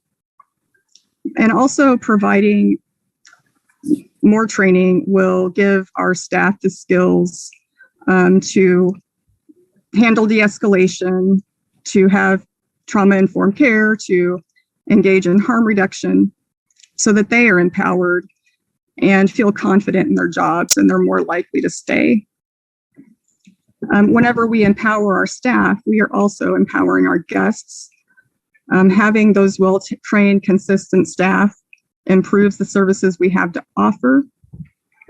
We are able to meet people where they are and, again, get people here accessing services without having to worry about being in an environment that they don't feel safe or secure.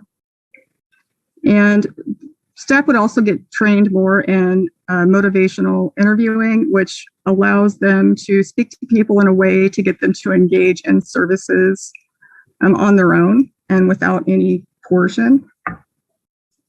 And also it provides the staff with skills to engage with guests in a way that lets them identify their own strengths, and then they can make their own choices and feel like they have control over their life.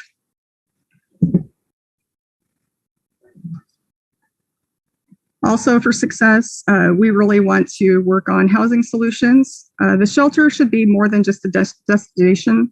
It should be a flow-through part of the process. If we do not identify the abilities to exit every time an individual walks through our doors, then it becomes a place where people just get stuck and have nowhere to go other than back to homelessness. And we also need to find housing solutions to address chronic homelessness. Those experiencing chronic homelessness have a higher need for supports. We need to provide low barrier access to services and prioritize those that have complex needs. And those people, because of their exceptional needs and the co-occurring issues that they have, do require a richer staffing model. we do need to find ways, as the city knows, for permanent supportive housing. This is the research-based solution or best solution for helping those that are chronically homeless.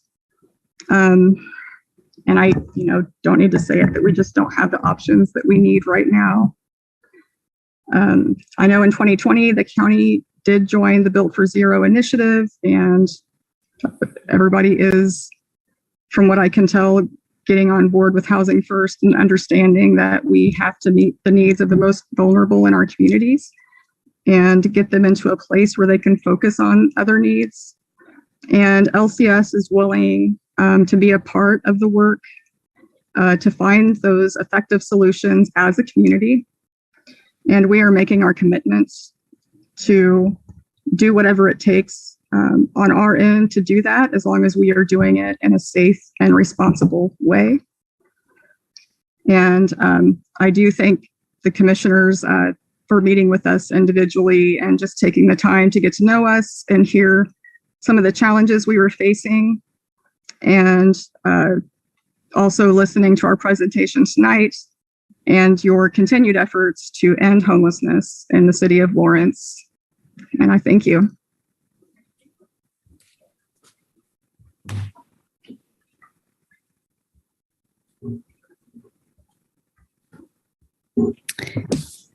Thank you very much. And thank you, Lacey. Danelle, is there anything else you need to follow up with? No, I just want to say thank you to LCS staff too for putting this together and for putting the report together. It was very good information, I think, for everyone to know. So I don't have anything else unless you have questions for me. All right, thank you. Are there any questions? Danny, this is Commissioner Sellers. And this might be a question for you as well as for Melanie at LCS. Because I can't remember at our June 14th meeting if I asked this. At that meeting, we looked at the 2022 Emergency Solutions Grant. And my question was, the funds that were requested for LCS, those matching dollars, didn't, the $145,000 that we'll vote on tonight, that wasn't included as a contingency match for those dollars, correct? This is Danny Walters. I'm going to have to go back and look. I definitely remember the question, remember the conversation, but I'm going to have to go back and look. I thought that it did include the 145, but that was for the whole entirety of the ask for 2021. Okay. The match information is actually solidified after the award is made from the award state. Is made. Yeah. So hypothetically speaking, if there were funds that were not available that were identified as available, they would have a chance to use something else for match. Okay.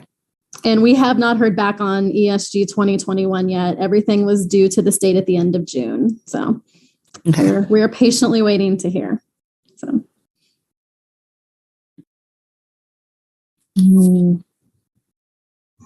Any other questions? Melanie, I had a couple of questions. I know in the presentation for your under housing solutions, you have where it says under chronic homelessness, it has low barrier trauma informed shelter prioritizes those with complex needs. And so if that is the model that LCS is wanting to use, then where do individuals that don't meet that parameter, that don't meet that level, where do they go? Or how to navigate me through that pathway? Yeah, I will start on this, and Melissa might be able to expand on it if I miss anything, because she has more, works more closely with kind of how coordinated entry works. But the shelter model is designed to prioritize those with the highest need, because those without barriers to housing usually can either self-resolve or get into housing with what they call a light touch of services because they just don't need as many supports because they probably don't have past evictions and felonies and all those things that make it difficult to be housed.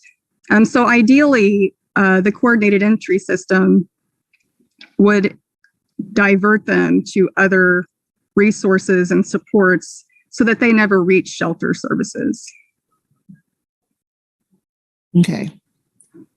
So then, in looking at some of the information out there about immediate and low barrier shelters, there's a strong emphasis on configuration and, accommodation. So does the shelter as it presents now provide for those accommodations in that configuration so that individuals across the low barrier spectrum feel safe and that there's no potential a sense of there could be some type of reaction to someone who maybe that there's no idea that someone could impact someone based on the current configuration? The warehouse model is not ideal, and most models do have scattered sites, or if they are a single building, they usually are very large buildings that are multiple levels where it's easier to segment different needs. There is no way in our current space that individuals won't impact the others with the significant needs, or even people that maybe kind of hit middle of the road as far as needs go. There's always an impact. And the more people we serve, we do see an increase in conflict. And we see people that come in sober and they are around people that are active in their substance use. And usually it takes just a few weeks and that person is not sober anymore.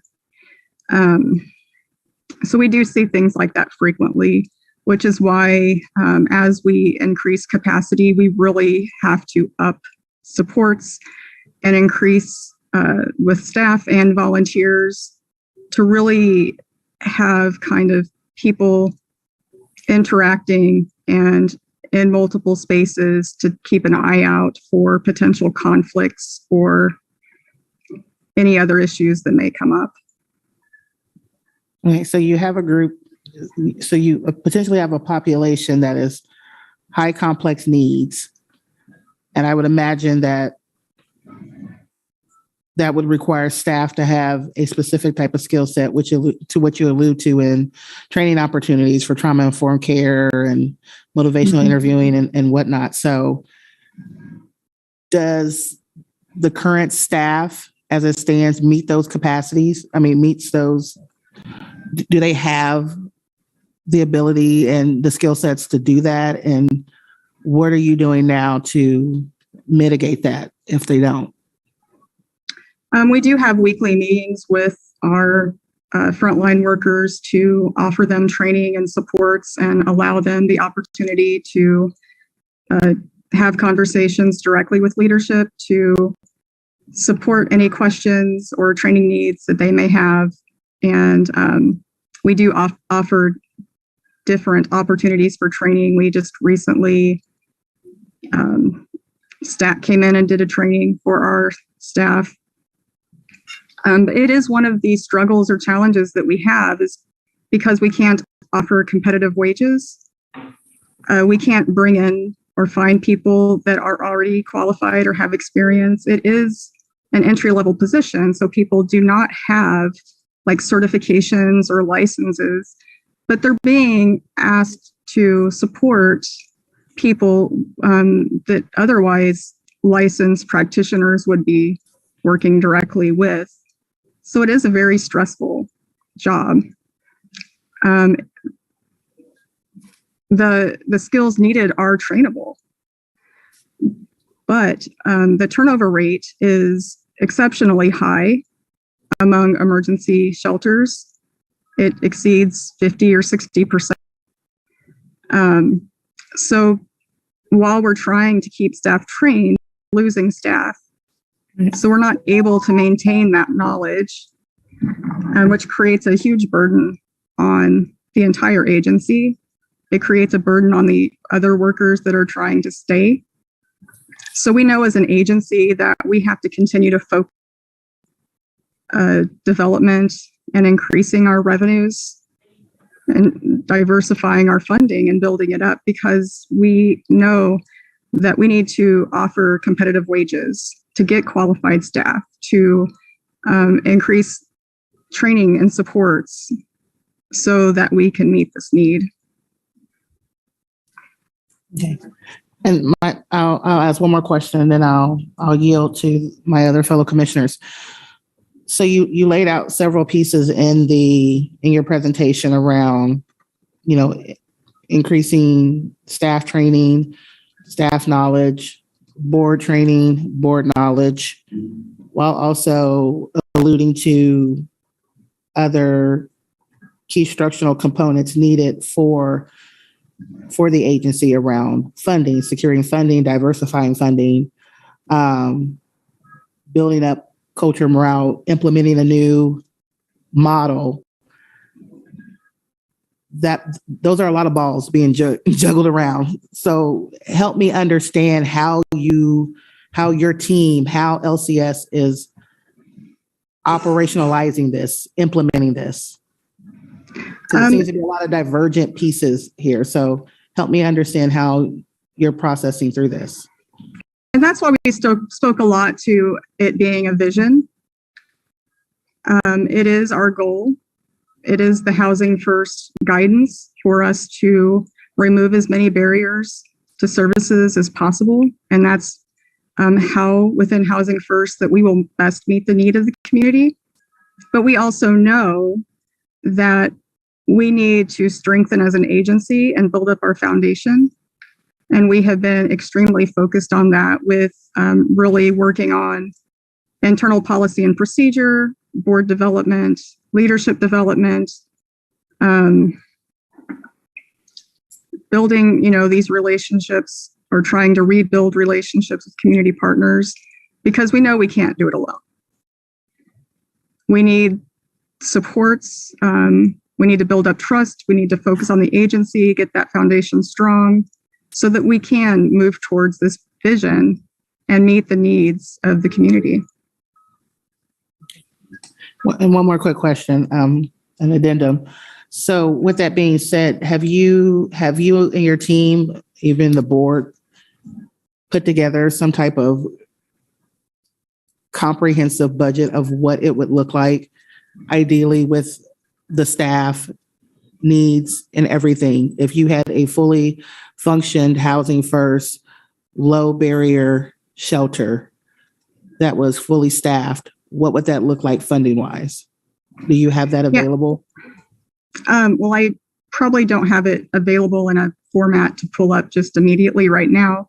But as I had spoken about, using the model that Erica Dvorsky suggested with 4 frontline workers and some different roles within the shelter, but also all of the administrative and indirect support roles that we have in place. I did do a budget offering basically the wages and salaries that we currently offer, and then bumping them up to what would be just barely entering into a competitive wage, and then bumping up again to really what would be considered more of a livable wage and the most likely to bring in people that are qualified and experienced and committed all the way up to the ED level. And that was to support 70 beds within this model. And it ranged from around $22,600 per bed annually to about $28,000 per bed annually. And that was kind of a conservative approach because I didn't want to really inflate any numbers. But based on your current, so does your current budget, operational budget, I would imagine doesn't reflect what you actually need to do what it is that you're proposing. No, it doesn't at all. And that is why we have not been able to meet what the city had suggested through the 2019 assessment, because and I wasn't here back then, but it was my understanding that LCS did bump up the staffing model to the 4-person frontline roles, to enriching all of the supports. But then the funding that was also demonstrated in that assessment was not given. So there wasn't any funding to support it. And that's why we are now saying that for us to make significant changes, we know that we need more funding. We need to identify multiple sources of funding. And also as an agency, we need to do our part to make sure that we are using all of our resources to increase funding. Because not until we do that, we are not going to be able to provide the supports and the training and bring in the staff that we need to increase our capacity to a much higher level than what we're doing now.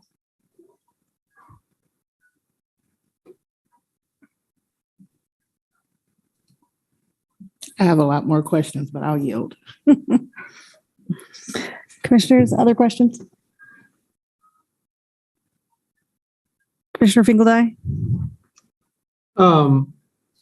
Melanie, thanks for the presentation, and thanks for the work you've been doing and your team has been doing to move it forward. I guess I have to ask questions, not make too many comments yet, but couple questions. Several next to the funding, which Commissioner Sellos talked about. Several of the other features you put in there, about becoming low income, I think are things I'm interested in knowing more about and interested in supporting. And I just wondered if you could give a few more details. One, on your move to becoming pet friendly. And I know in your report you talked about working with the Humane Society to get some information on that. And maybe can you give us a little update on where you're at in that continuum? Are you at the beginning stages, or where do you think we're going to go? Where you're going to go from here on that? We are planning on meeting next Friday. They're coming to the shelter. They want to see the space that we have to offer to potentially kennel animals that need to be kenneled. But really, we are just going to go along with their guidance. They're going to be the experts on this. And because I feel like we really need to fully understand how to recognize if an animal is going to be aggressive, or what should we do if an animal is sick or injured. How do we get the pets the services that they need? So we are in the very beginning of having those discussions. I do feel it's very important, and I know not being pet friendly really causes a significant amount, a good number of people to not access services, which I think most pet owners would understand. Agreed. I mean, I've heard that over the years as well. I mean, that's not new, and I applaud you for trying to work that direction. The other one, I think, is the storage solutions. And are you talking only about storage solutions within your facility, or are you talking about storage solutions throughout the community to allow people to feel more comfortable accessing your services? I think it's both. When people enter into services, I know that they're always going to have belongings that they want to know are safe and secure. They might have medications or things that we really don't want them to have easy access to while on property, but they're free to take with them, such as weapons. So we do want to find storage solutions for on-site to give people the ability to access services freely. But we would love to work with community, with the city, whoever it would take to work with to find different sites for storage solutions, because a lot of people, like I said, do carry all of their belongings on their person. And just to allow them to be more free and light and maybe more willing to come into services, knowing that they aren't going to lose those items or have them be stolen or thrown away, I think would just really help the population or the community a lot. This is Danny Walters. I could also add that at the city level, those are conversations that we have had as well for some storage options, and fully intend on working with LCS on what those solutions could look like. So. Thank you for that. And I could, like you said, I could see solutions, libraries, city property, others. Just, I mean, again, given the distance to, get to LCS, and maybe, not wanting to go there the first time, not knowing if you quote can trust LCS. I could see someone wanting to store their things before they go there, or not wait to get there to store it. I mean, it might be something that gives them more comfort, in using the services. So I appreciate that. Melanie, I know one of the things you're working hard on and is, working with some of our other agencies and as you said, I think, building that partnership, rebuilding some of that trust. And I know you've been having some of those meetings.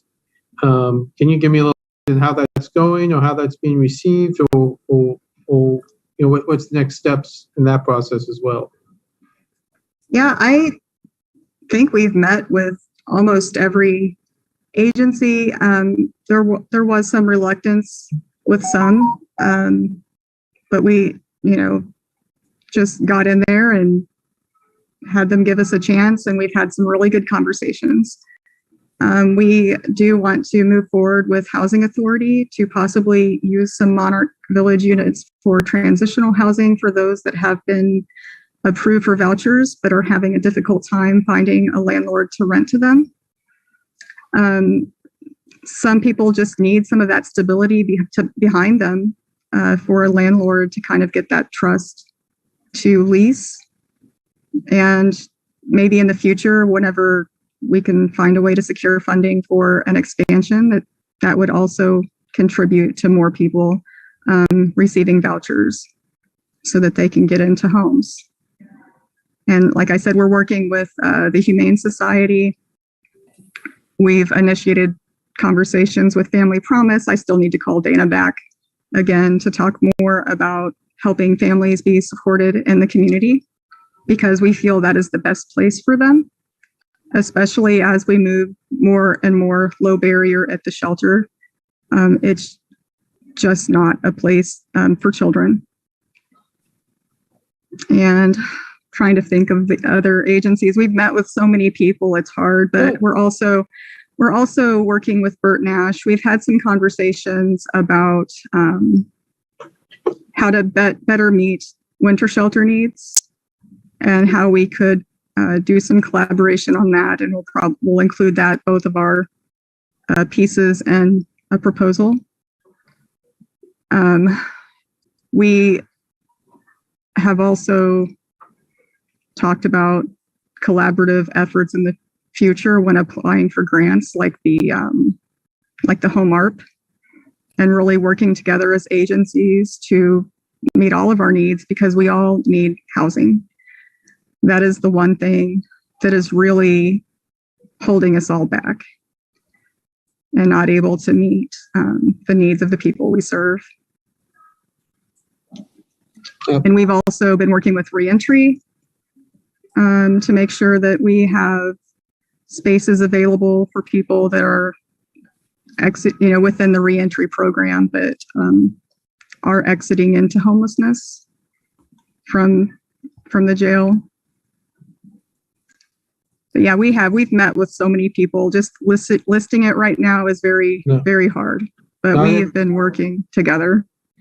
Yeah, and I didn't need you to list them all, but I certainly have been hearing that in the community, and I appreciate that. And I do think that's a important step in this process. And you've addressed this a couple times. Because I think it's a rumor, I guess, or a story you hear in the community, and I just give you a chance to answer it, and you kind of already have, but this idea that you hear that LCS is not even using Monarch Village. They have these houses sitting empty. Can you, again, you've talked a little bit about that, but can you respond to that?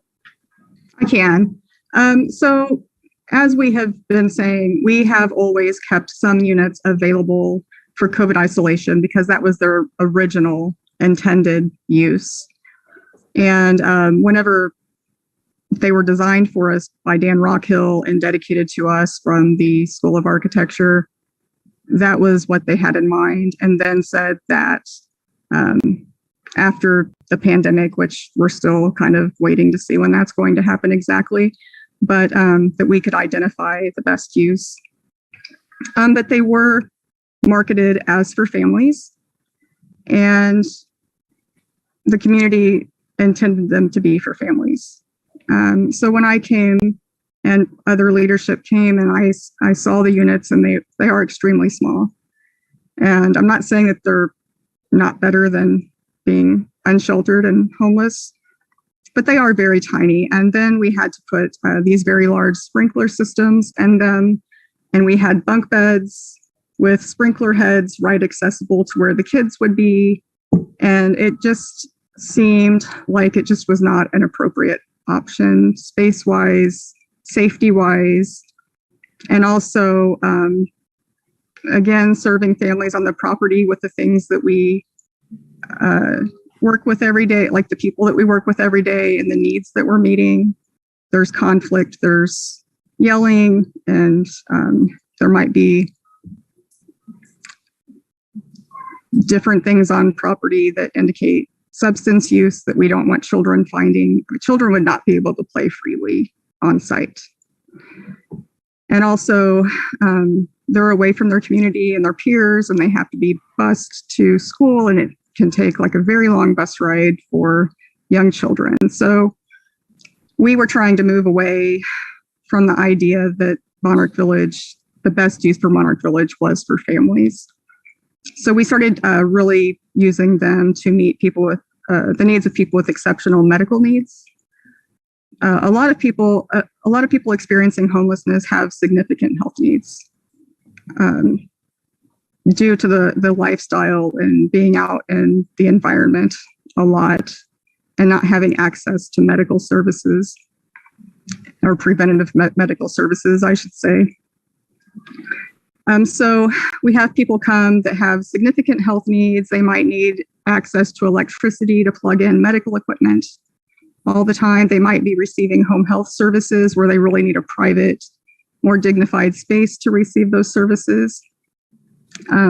We also use them for people that have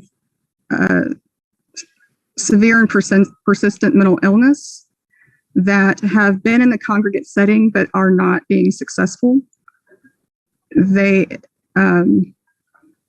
may be disruptive because of behaviors they exhibit due to their mental illness. And at times this could be upsetting to others, and it starts leading to conflict. So it's easier to allow them to have their own space. And whenever they have their own space, we really see people thrive in that situation. So it has been a very good use in that situation. And also with people that are chronically homeless, since we have not had permanent supportive housing, and we know that we are going to likely, if we do potentially have the ability to house them through a rapid rehousing or other assistance, sometimes we don't know if they are able to be self-sufficient because they're kind of in the middle. They've never really had a place of their own, and they've never been able to develop some of those skills, like just being safe, making sure a stove's turned off, making sure their home is locked. Are they able to cook or budget? All those things, like, we don't know because we don't see those things in the shelter services. So what we would do is allow them to be out in Monarch Village so we can kind of see how well they would function within their own independent space and see what support needs they might have. And also what we've noticed is people that have been experiencing chronic homelessness, they may not have ever had a home of their own, or it may have been so long that they have been conditioned to just living, unsheltered. So providing them their own private space actually starts to instill some motivation in them, because they can then feel like what it's like to have that space just to themselves. Okay. So, thank you. Yeah, so Monarch Village has been used for lots of reasons. Yes. And actually, we just had to use them for some isolation reasons. And we were more than full, and many of them were doubled up.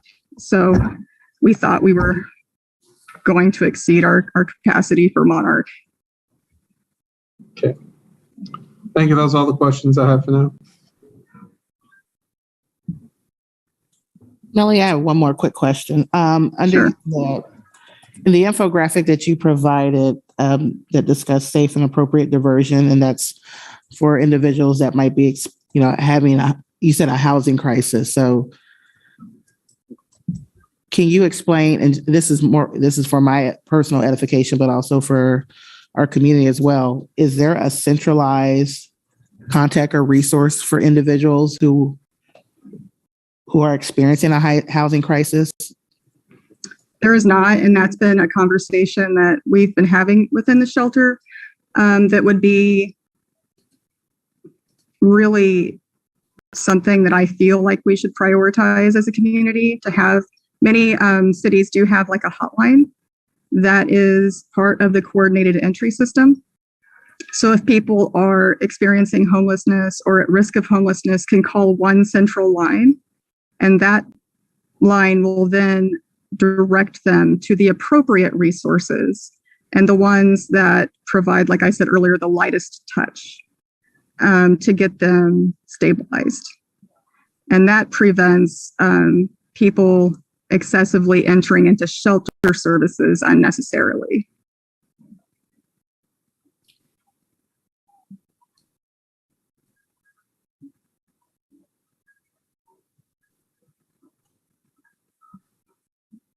You good? Yeah. Any other questions? I mean, I can talk forever. I know you can do that. I already lost. Okay. Let's make sure there's no public comment.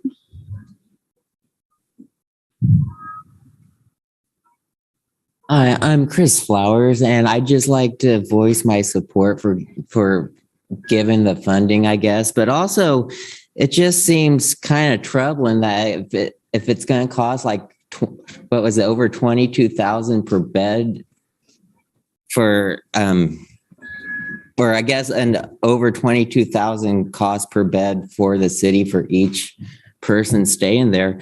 It just seems we need to start thinking of other solutions than the shelter. We need something else where it won't cost as much to be providing shelter to people. Like, I don't have the solution, but just what I pay in rent and food per month is less than what we'd be paying, for a person's bed at the shelter. So, I mean, I support giving more funding, and I mean, not just this, but in general, because I think we need something else than just a shelter at this point. Thank you.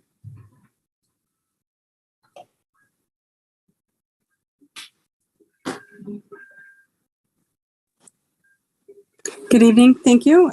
My name is Hold on. Sorry. We're going to do everyone in the room here. We have someone at the podium, and then we'll call on you here in a second. Thank you. All right. Hi, I'm Jordan Bickford. The 2022 city budget includes stated city mission to create a community where all enjoy life and feel at home.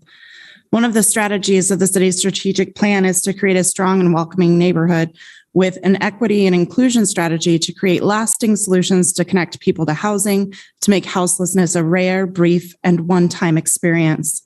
The work of the strong and welcoming neighborhood strategy is to be undertaken by city staff, including the police department, whose 2022 budget included a $1.9 million increase over their 2021 budget. This request is for only $145,000. And with the approval of this request, the funding for the shelter for the year would be only $290,000, an amount that realistically covers only 12 beds. Where we invest our resources matters. Studies show that housing not only contributes to a reduction in crime and recidivism, but further contributes to increased access to healthcare, mental health resources, and employment. The Lawrence Community Shelter provides emergency shelter and programming with a housing first priority. This allows our neighbors access to a safe space, consistent meals, a shower, laundry facilities, a place to receive mail. Things many of us are privileged enough to take for granted. Guests at the shelter are typically housed for up to 90 days with the goal to exit to a stable and or permanent housing situation. People are best positioned for behavioral health recovery and lifelong wellness when their housing is secure. If we are truly a community that prioritizes people being able to enjoy their lives and feel at home, we need to ensure our resources are invested in resources that promote not only those priorities, but the health, safety, and dignity of all people, particularly our houseless neighbors.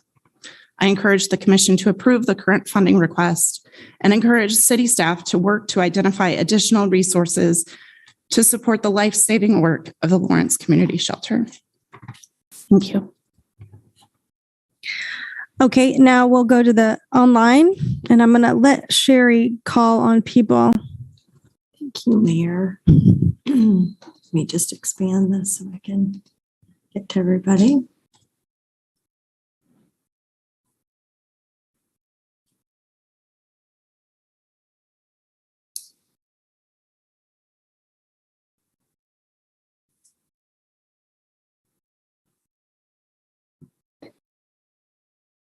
If you'd like to speak, yeah, there you go. Sorry, we're waiting. All right, thanks. Clayton Gerard. Oh, you're on mute. Nope, doesn't look like he's on mute.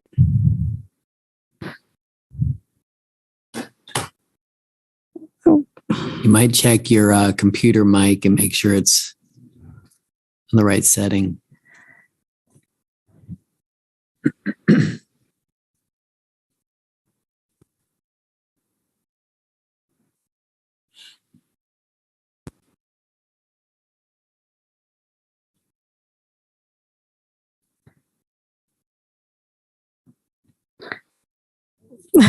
Sorry about that.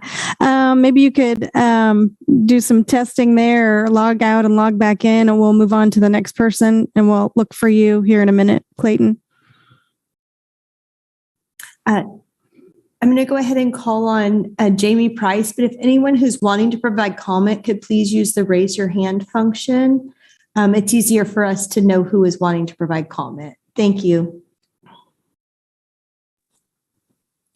Thank you. Good evening. My name is Jamie Price. I've been a citizen of Lawrence, Kansas for the past 33 years. I've recently joined the board of directors of the Lawrence Community Shelter, and I just wanted to assure the commission this evening that we are dedicated to ensure structure at the shelter in terms of policy and procedures, development of leadership and governance at all levels. We are focusing on fundraising and donor development and working to continue to strengthen and to develop community partnerships throughout this year and the out years. And we can't thank the Commission enough for the funding thus far with the shelter, and we would encourage the additional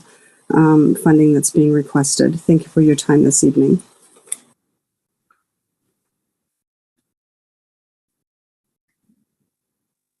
Hassan Latif. Thank you so much. Can you hear me? Yes. Okay, thank you. Again, my name is Hassan Latif. I'm a Lawrence resident, and I serve on the board for the shelter. And I want to thank the City Commission for taking the time to listen to Melanie and Lacey on their presentation and to consider our request for the additional funding and listen and discuss the issues that are facing the homeless population in Lawrence. Especially, just want to quickly thank Melanie and Melissa and Lacey for their hard work on these issues. And we've been working with them as the board for the last few months and beyond that. And they've been doing a lot of discussions that we've had that you guys are hearing about today are things that we've been talking about that they've been working on themselves. And I just want to thank them so much for their hard work. Our goal with the shelter is to provide safe, trauma-informed services for Lawrence's homeless population. And I think we want to do that for as many people as possible, but we just want to make sure we can do that in a way that's safe and that will not cause people to revert into previous behaviors or to cause more trauma to people. And to do that, there's a lot of discussions we probably still need to continue to have. Like we discussed in Melanie's presentation about what it would take to get to a place where we could serve more and more people. But I don't want us to lose sight of the fact that there are a lot of success stories of people who go to the shelter and then are moved out into housing. Our previous, one of our board members, Dan White, he's on the move out team still. And he used to tell us about a lot of experiences and stories he had moving people out of the shelter and into housing, and what a wonderful experience and what a feeling of fulfillment you get being part of that team and seeing the work that gets done to put people into housing and the way it changes their lives. And my understanding is a large portion of those people stay in housing after they move out and they find secure housing. And so we want to continue to do that work. And to do that, I joined staff in requesting that the remaining funding be released, and also that we continue to work together to face and work on the issues that are facing our homeless population in Lawrence. We take a lot of pride in Lawrence in our consideration and our caring about marginalized populations. And I think that an important part of that is to consider our homeless population in Lawrence. And I thank you guys for doing that today with these discussions. Thank you. Is there anyone else who would like to provide public comment on this item? Oh, I saw Clayton and then he disappeared. Hi, this is Brian Bradfield. If you don't mind, I could go ahead. I'll be brief. Brian Bradfield. I am a board member of the Lawrence Community Shelter. I've been privileged for the last 7 months to be a part of a great organization. Really want to echo the hard work that Melanie and team has accomplished, but also acknowledge the hard work that they have ahead of them, and really support of the city allocating funds to allow us to continue the vision and be a great asset to the community of Lawrence that I've been a member of for 24 years. And I think it's a great community, and appreciate everything that's been done, and appreciate the commission for giving us the time to let you know what we've done and what challenges we have in front of us.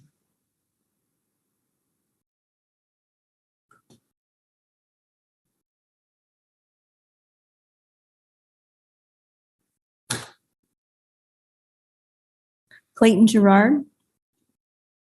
Yes, hopefully you can hear me now. Okay, awesome.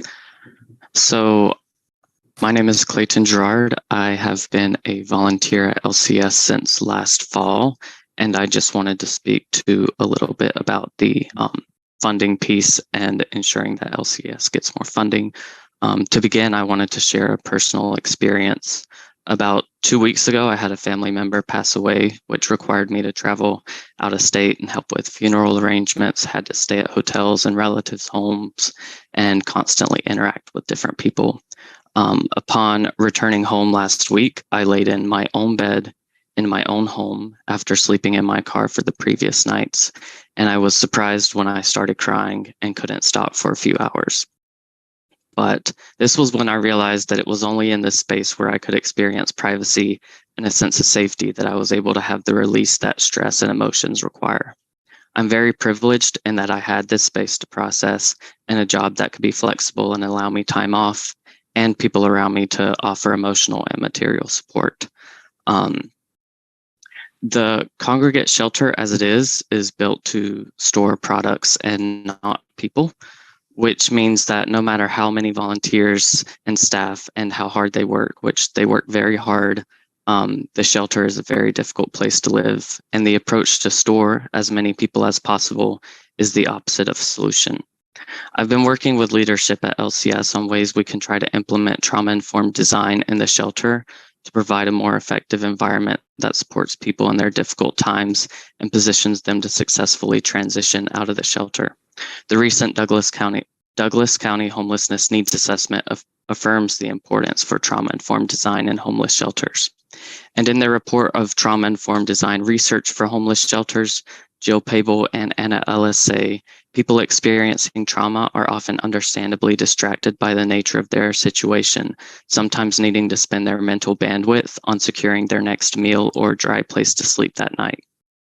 Ideally, LCS would be a space that provides relief for these worries, but the lack of privacy, comfort, and sense of safety can often compound experiences of trauma that so many who experience homelessness face. There are simple interventions that can be made to provide more trauma-informed spaces and also the needed supports for staffing and better pathways for permanent housing. My experience from last week sharpened my understanding for the need for environments that offer people privacy and a sense of safety, and a congregate shelter filled to the brim with people only contributes to harmful conditions that keep people down. The shelter has done an amazing job providing services and incorporating evidence-based practices to support guest success after their stay at the shelter. But as a Lawrence resident, I think it's pretty embarrassing that our community hasn't done a better job so far. Volunteering every weekend at the shelter for almost a year has opened my eyes to how the city and myself can do better. So providing that funding would be a big piece for that. Thank you.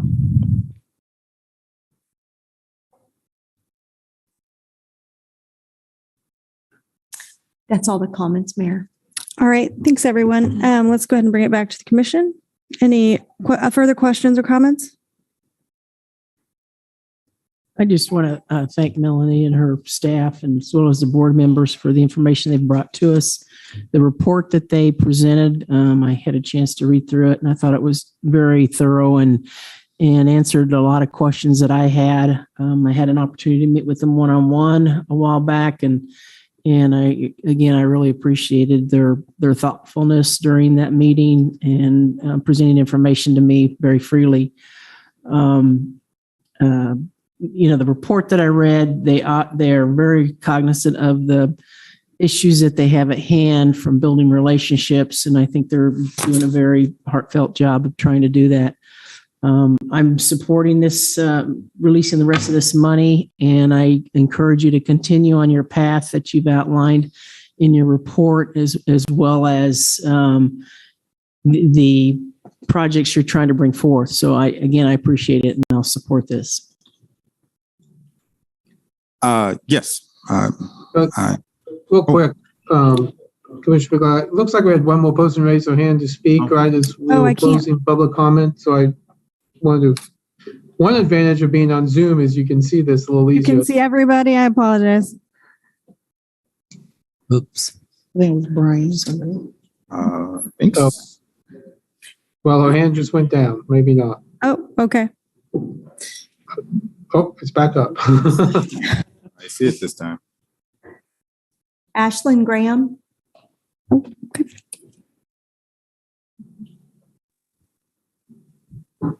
Yes, hello. My name is Ashlyn Graham. I had a comment regarding the funding for the shelter in support of it. Previously in 2019, I was homeless here in Lawrence, and I had nowhere to go, and I went to the shelter. At the time, I was suicidal, I was self-harming, all of that stuff, very mentally ill. And because of the shelter, I was able to sustain a job. I was able to get into housing, and it was very important to me. And because of the shelter, and then later Bert Nash, I have been, I haven't been suicidal in a while. I haven't been self-harming in a while. And it's very important, to Lawrence, to the society, to have this shelter for people like me, to be able to, get better, get jobs, and get housing. Thank you. Thank you. Is there any other public comment on this item?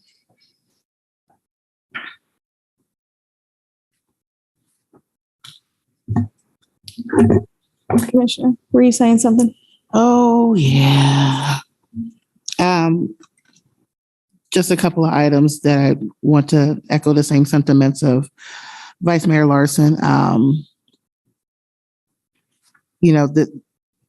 Melanie, I had the opportunity to come out and meet with the group, and I agree that you are in the process of building a new culture and a new model of support, and in a time that we are trying to address homelessness, chronic homelessness, with a deadline that might have been a little bit ambitious. And so, I appreciate the candor that you and your team provided me. And I know that I shared some thoughts and I asked some difficult questions like I asked them tonight. And by no way would I want that to be misconstrued in a way that I'm skeptic of what's going on or what it is that you're trying to accomplish and what you and the board are trying to accomplish. I've shared it many, many times, just homelessness in general, but you're focusing on low barrier and housing security. I mean, this is a big, heavy, complex ball, and you're trying to unravel it. And, I don't want to harp too much on the past. But I would say there's parts that can speak to LCS being set up to fail. And you're now at a point and you have a team that is working to identify what space you're going to occupy to address a value gap. And there's things that we know we need to accomplish. There's reports that tells us what we need to accomplish. We know that there are strategies that we're going to have to discuss and truly put policy and funding to blend those two together to actually accomplish what it is that we want to, whether it's built to zero, housing first, or just addressing access to housing and creating housing security for all in our community. So, this is, you have a lot of work ahead of you, and in hearing and conversing with you and the team, I had concerns that there are agencies in our community that are not playing fair in the sandbox, and we can't continue that. And I know we're waiting on the final report from KUCPPR, but I imagine that there's things that we already know that the report is going to tell us. And it's just a matter of fact that we're going to have to build the strategies out and start implementing them. And that's what you're doing right now. Like I said, you have balls in the air as it relates to board development, staffing qualifications, bringing on a new model, doing that in an infrastructure that is not conducive to what it is that you want to do, addressing funding sources. That is a lot. And while I support you getting the second half of these dollars, at this point, what I would like to see is all of this that was presented to us. I want you to come back to us with something that shows me and shows the rest of the commissioners how you are attacking this, because this is a lot. And I know 145,000 is not going to solve it. And I know that you all have applied for ESG dollars and ESG cares dollars, which is in the manager's report. But I want to see where your team is going to, where you're progressing and how you're progressing. Because that's huge, and I commend you, and I know, I'm rooting for you all to be successful in this. But I would be remiss if I didn't say I have concerns that you're doing a huge lift, and for it to be contingent. I don't want it to feel like it's contingent on a pot of gold. I think you have some plans in place. I think with some more community, more collaborative, intentional engagement with partners, you guys are going to truly be able to bridge these gaps. But I need to see where the plan and the funding is coming together and that it's moving towards something. I think we got a lot of narrative, but I didn't see strategies and plans. So again, I support giving you all the second half of the dollars. But with all that you discussed today and then you presented on, I'd like to see where that progression is coming, because I think that'll speak to how successful you and your team will continue to be in addressing the model that you want to accomplish and being successful with what it is that you are hoping to achieve. Yes.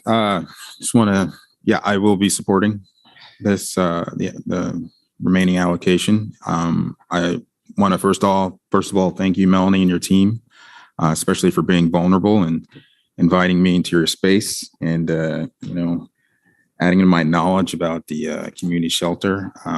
Actually viewing the space itself was illuminating to see exactly what you guys deal with and how you try to navigate that. So I agree with what everybody said. This is, we know that, more additional help is needed. And I think this is the beginning of forming a good strategy on how to get there. But most of all, I wanted to, commend you guys on, realizing that, that some outreach was needed and to express to everyone the narrative of exactly what goes on at the shelter. So I really commend you guys on reaching out and engaging with partners. And like you were saying to Commissioner Finkeldye, upcoming projects potentially with Monarch Village and the Housing Authority, and then, Winter Shelter are encouraging. And I want to keep that momentum going forward. So thank you, guys. Commissioner Finkeldye, did you say everything or do you got more? Oh, I'll say a few more things, but I usually can. But not a lot to add, except, I obviously when we asked to, have you come back before we gave you the other half of the funding, this is exactly, I think, what we wanted to know and wanted to hear. I'm probably one of the folks that have over the years lost a little bit of trust and belief in the shelter. But you guys are restoring that. Thank you, Melanie. Thank you, Lacey. Thank you to your team and your board. These are the steps. Obviously I'm a small piece of that, but I also think, the work you're doing with our partners, I'm hearing that from partners as well. And so I appreciate your effort. Appreciate, your focus, your vision that you have in several of those categories are things that, I think we all can agree on that we need. As you say, you're one piece of the puzzle. The ultimate solution is housing first, which means we have to have houses to put people in. And one day we hope you're out of business, or, that we have people go directly to housing, because there's so many people have said tonight, including Clayton and others, that, putting people in the in a facility like that is not the destination or not the end goal. The goal is to get people housed. But we're not there yet, and we know we have a lot of work to do. And frankly, we're putting quite a bit of money towards those long range goals. But part of making that whole system work is to have a low barrier shelter, as you pointed out in your first slide. That's part of the whole housing first model, is you have to have that as a working part of the entire plan. And so, I appreciate you working within that system. And again, some of these things like that you're working on, the low barrier, the pet friendly, even some of the storage solutions, I think are things that will make a big difference. And so appreciate that. And I guess that leads me, certainly I'm going to support the other half of funding. But I did want to ask Danny if she could come back on the 215,000 and the RFP process. Can you tell me when you say an RFP on the housing plan, what are you meaning by that? I mean, is that something, for example, leading to the direct question, is that something, for example, the shelter could apply for more funding for? Or tell us a little bit about that. Yeah, this is Danny Walters. Like I said, we're just in the very opening stages of putting that together. But the thought process was that we would look at this assessment and look at maybe some of those identified places that were not necessarily the strategic ones that we looked at funding, but some opportunity for agencies to be able to apply for some other funding that's speaking directly to what that assessment came back at. So it will be crafted based on what that report says. So absolutely, there would be an opportunity for a program like what LCS is running to be able to apply for that. But you also mentioned at the beginning of the meeting, I mean, that's the plan at the moment. Mm-hmm. But if we had other ideas, you would be open to hearing that? Absolutely, yes. Well, I do think the idea of an RFP is important. I do think because the idea that we hear from others who are thinking about things we're not thinking about, I think is an important part of the process, because people could have ideas that we're not focused on. So, I mean, certainly I like that idea. But, I also think that, some of the things we heard from LCS tonight, to Commissioner Seller's point, if there was a plan put together, a more detailed plan, I think Melanie has some of that, and we looked at, some funding gaps. I mean, I know we're focused on funding outcomes, and I myself would be interested in even without an RFP process for maybe a portion of the funds, if we saw a plan that we thought we needed to fund and could fund, that we could look at that as part of the process even outside the RFP, because I do think if we ask them to put a stronger model in place, then we also have to be willing to fund it. So I mean, I guess I'd be open to that as part of it. I do think we need some RFP process, but anyway, I throw that out there. I know we're not making any decisions tonight, but that's something I'm interested in, because I do think, we need to make progress on these ends, and sometimes that needs additional funding. So thank you on that, Danny. Anyway, that's all I have.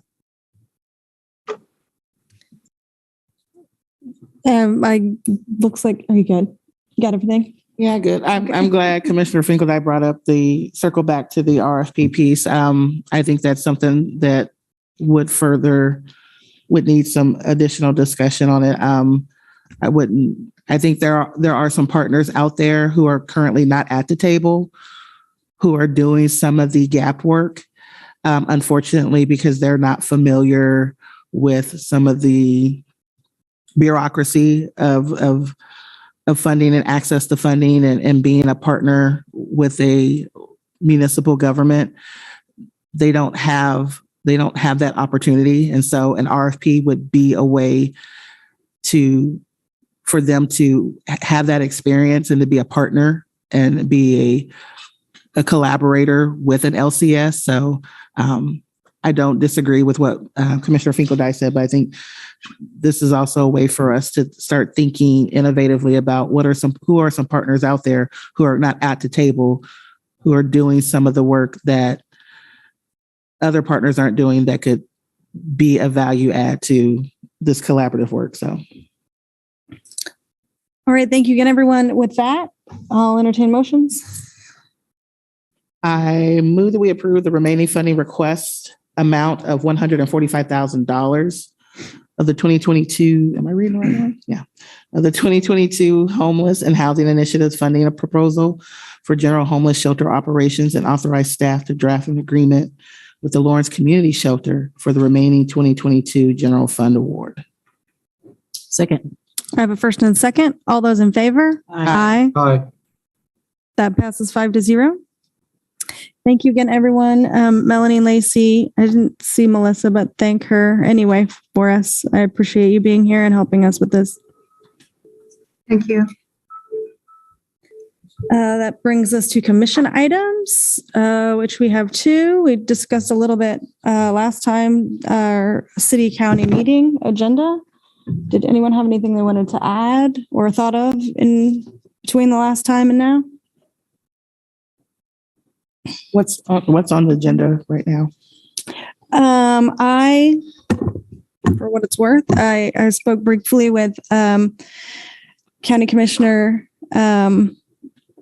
Shannon Reed, and she gave me a couple items that were at the top of her list, which were houselessness and affordable housing.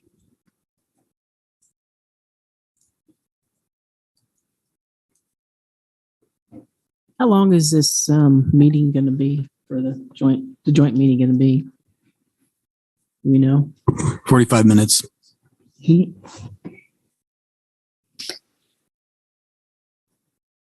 Sounds like a dense, ambitious agenda. So any other items? How many did she say? Like, did Commissioner Reed suggest? She suggested houselessness and affordable housing. 45-minute meeting. Yeah. Well, I also wondered if we might not, she and I talked very, very briefly. We didn't get into it. The Wakarusa extension issue, which she agreed was an issue, but also we understood we have a very finite amount of time. So I would think in the interest of time, one, we haven't received the final report. So unless there was a specific topic in regards to houselessness that was going to be discussed,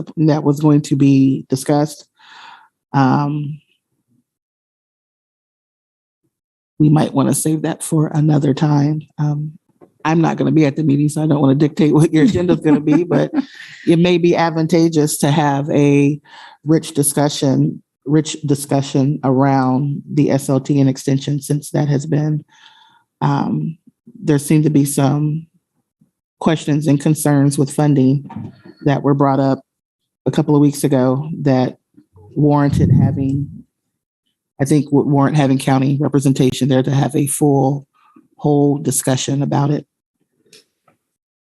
But again, I'm not going to be there.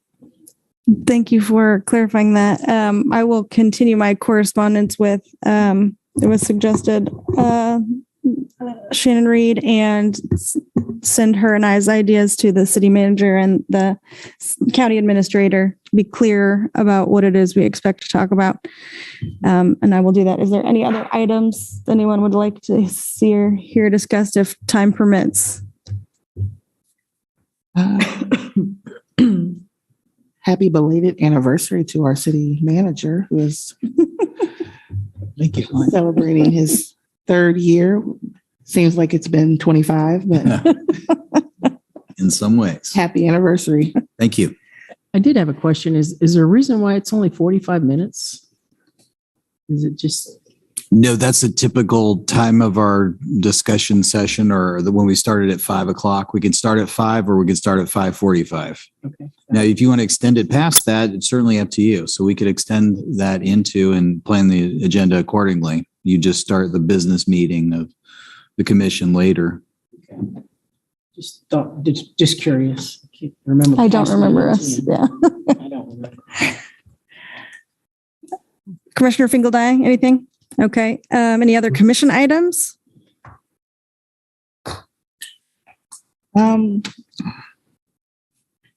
Yeah. Not seeing any. Okay. Let's move to the city manager's report. Thank you, Mayor. There are 4 items listed under the city manager's report. An update on the ESG grant process. Also, kind of as a reminder, we are bringing up your attention to the CIP for the fire medical station planning memoranda that was presented some months ago. The sales tax report, obviously, we're experiencing some, very positive trends on sales tax, which is nice to see. And we'll be talking more about next meeting with the recommended budget. And then the future agenda items, which has quite a bit on it as well. Any questions? Yeah, Craig, real quick. On the Emergency Solutions Grant, the CARES Act, the reallocation, are those aren't the same dollars that were presented in Resolution 7431, correct? Danny? This is Danny Walters. These are additional funding dollars that the state had that come from either municipalities that couldn't spend all their money or projects that didn't go through. They HUD extended the ESG CV grant another year. So they have been working to reallocate these. I think that we're very close to hearing about the results of this, but they put out a feeler to the agencies and just said, if you could use some more money, what would you be able to spend it on? And then they're looking to reallocate that so they can get that money spent, because that's very important to do. So it's contained under the same grant per se, but it's different funding that was never ours in the first place, I guess. Right. And so these reallocation dollars don't require the match that the correct. Yeah. Yeah. There's no match on the CARES Act dollars. Okay. Yeah. Any other questions? Future agenda items. I know we received received some information around the tobacco retail license. So are we at a place where we can put that on a future agenda item? I mean, a future agenda? It's currently on TBD. Yeah. Am I not seeing it? It's the fourth from. Right, it's TBD. Yeah. So are we at a place where we can put that on? We can assign a date to that? I'm trying to recall. I think we were waiting on a legal opinion, and they came in. Well, Yeah. waiting on a legal opinion, I thought. Yeah. I thought it came in. I don't know if Randy's still on, but it's just slipping my memory of whether we received that or not. I know Tony was working on it. This is Randy Larkin, Deputy City Attorney. I know that it's somewhere in the process, and I know they're looking at some things, and I think they're still checking on something. So I don't think they're quite finished yet. I know they're trying to look at some things down in Newton or some suggestions regarding how other entities are doing it where we could police it. So I know there's some more work to be done on it. Okay. All right. This is a public comment item. Yeah, this is Chris Flowers. If you're going to talk Tobacco 21, how about scheduling it for when the students are actually in town and can speak against having their rights taken away. I mean, it's just absolute ridiculous that we're trying to shove it as soon as possible, especially during the summer when the people who are going to have their rights taken away are out of town. So, I mean, if we're going to do a better job of like talking about, I don't know, like representation and stuff like that, then we need to be making sure that the people most affected by a law that we're proposing are around to voice their opinion when we're changing the law. Thank you. Any other public comment on the city manager's report? Michael Ullman. Good evening, Michael Allman, and I am virtual at this point. Couple comments or questions on the future agenda item.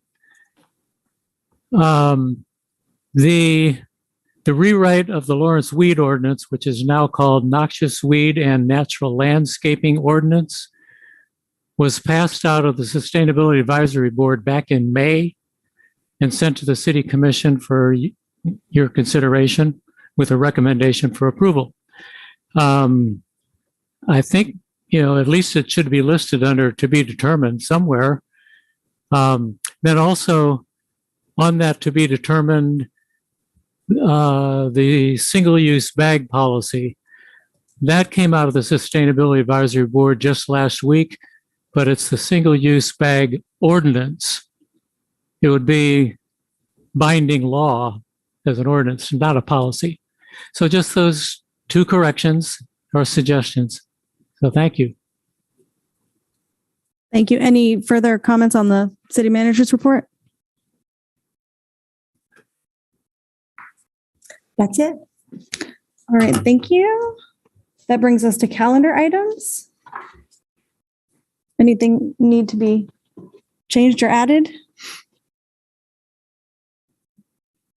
All right, then. I will entertain motions. Move to adjourn. Second. No, first and second, all those in favor? Aye. Aye. Thank you all. Bye, thank you. Bye.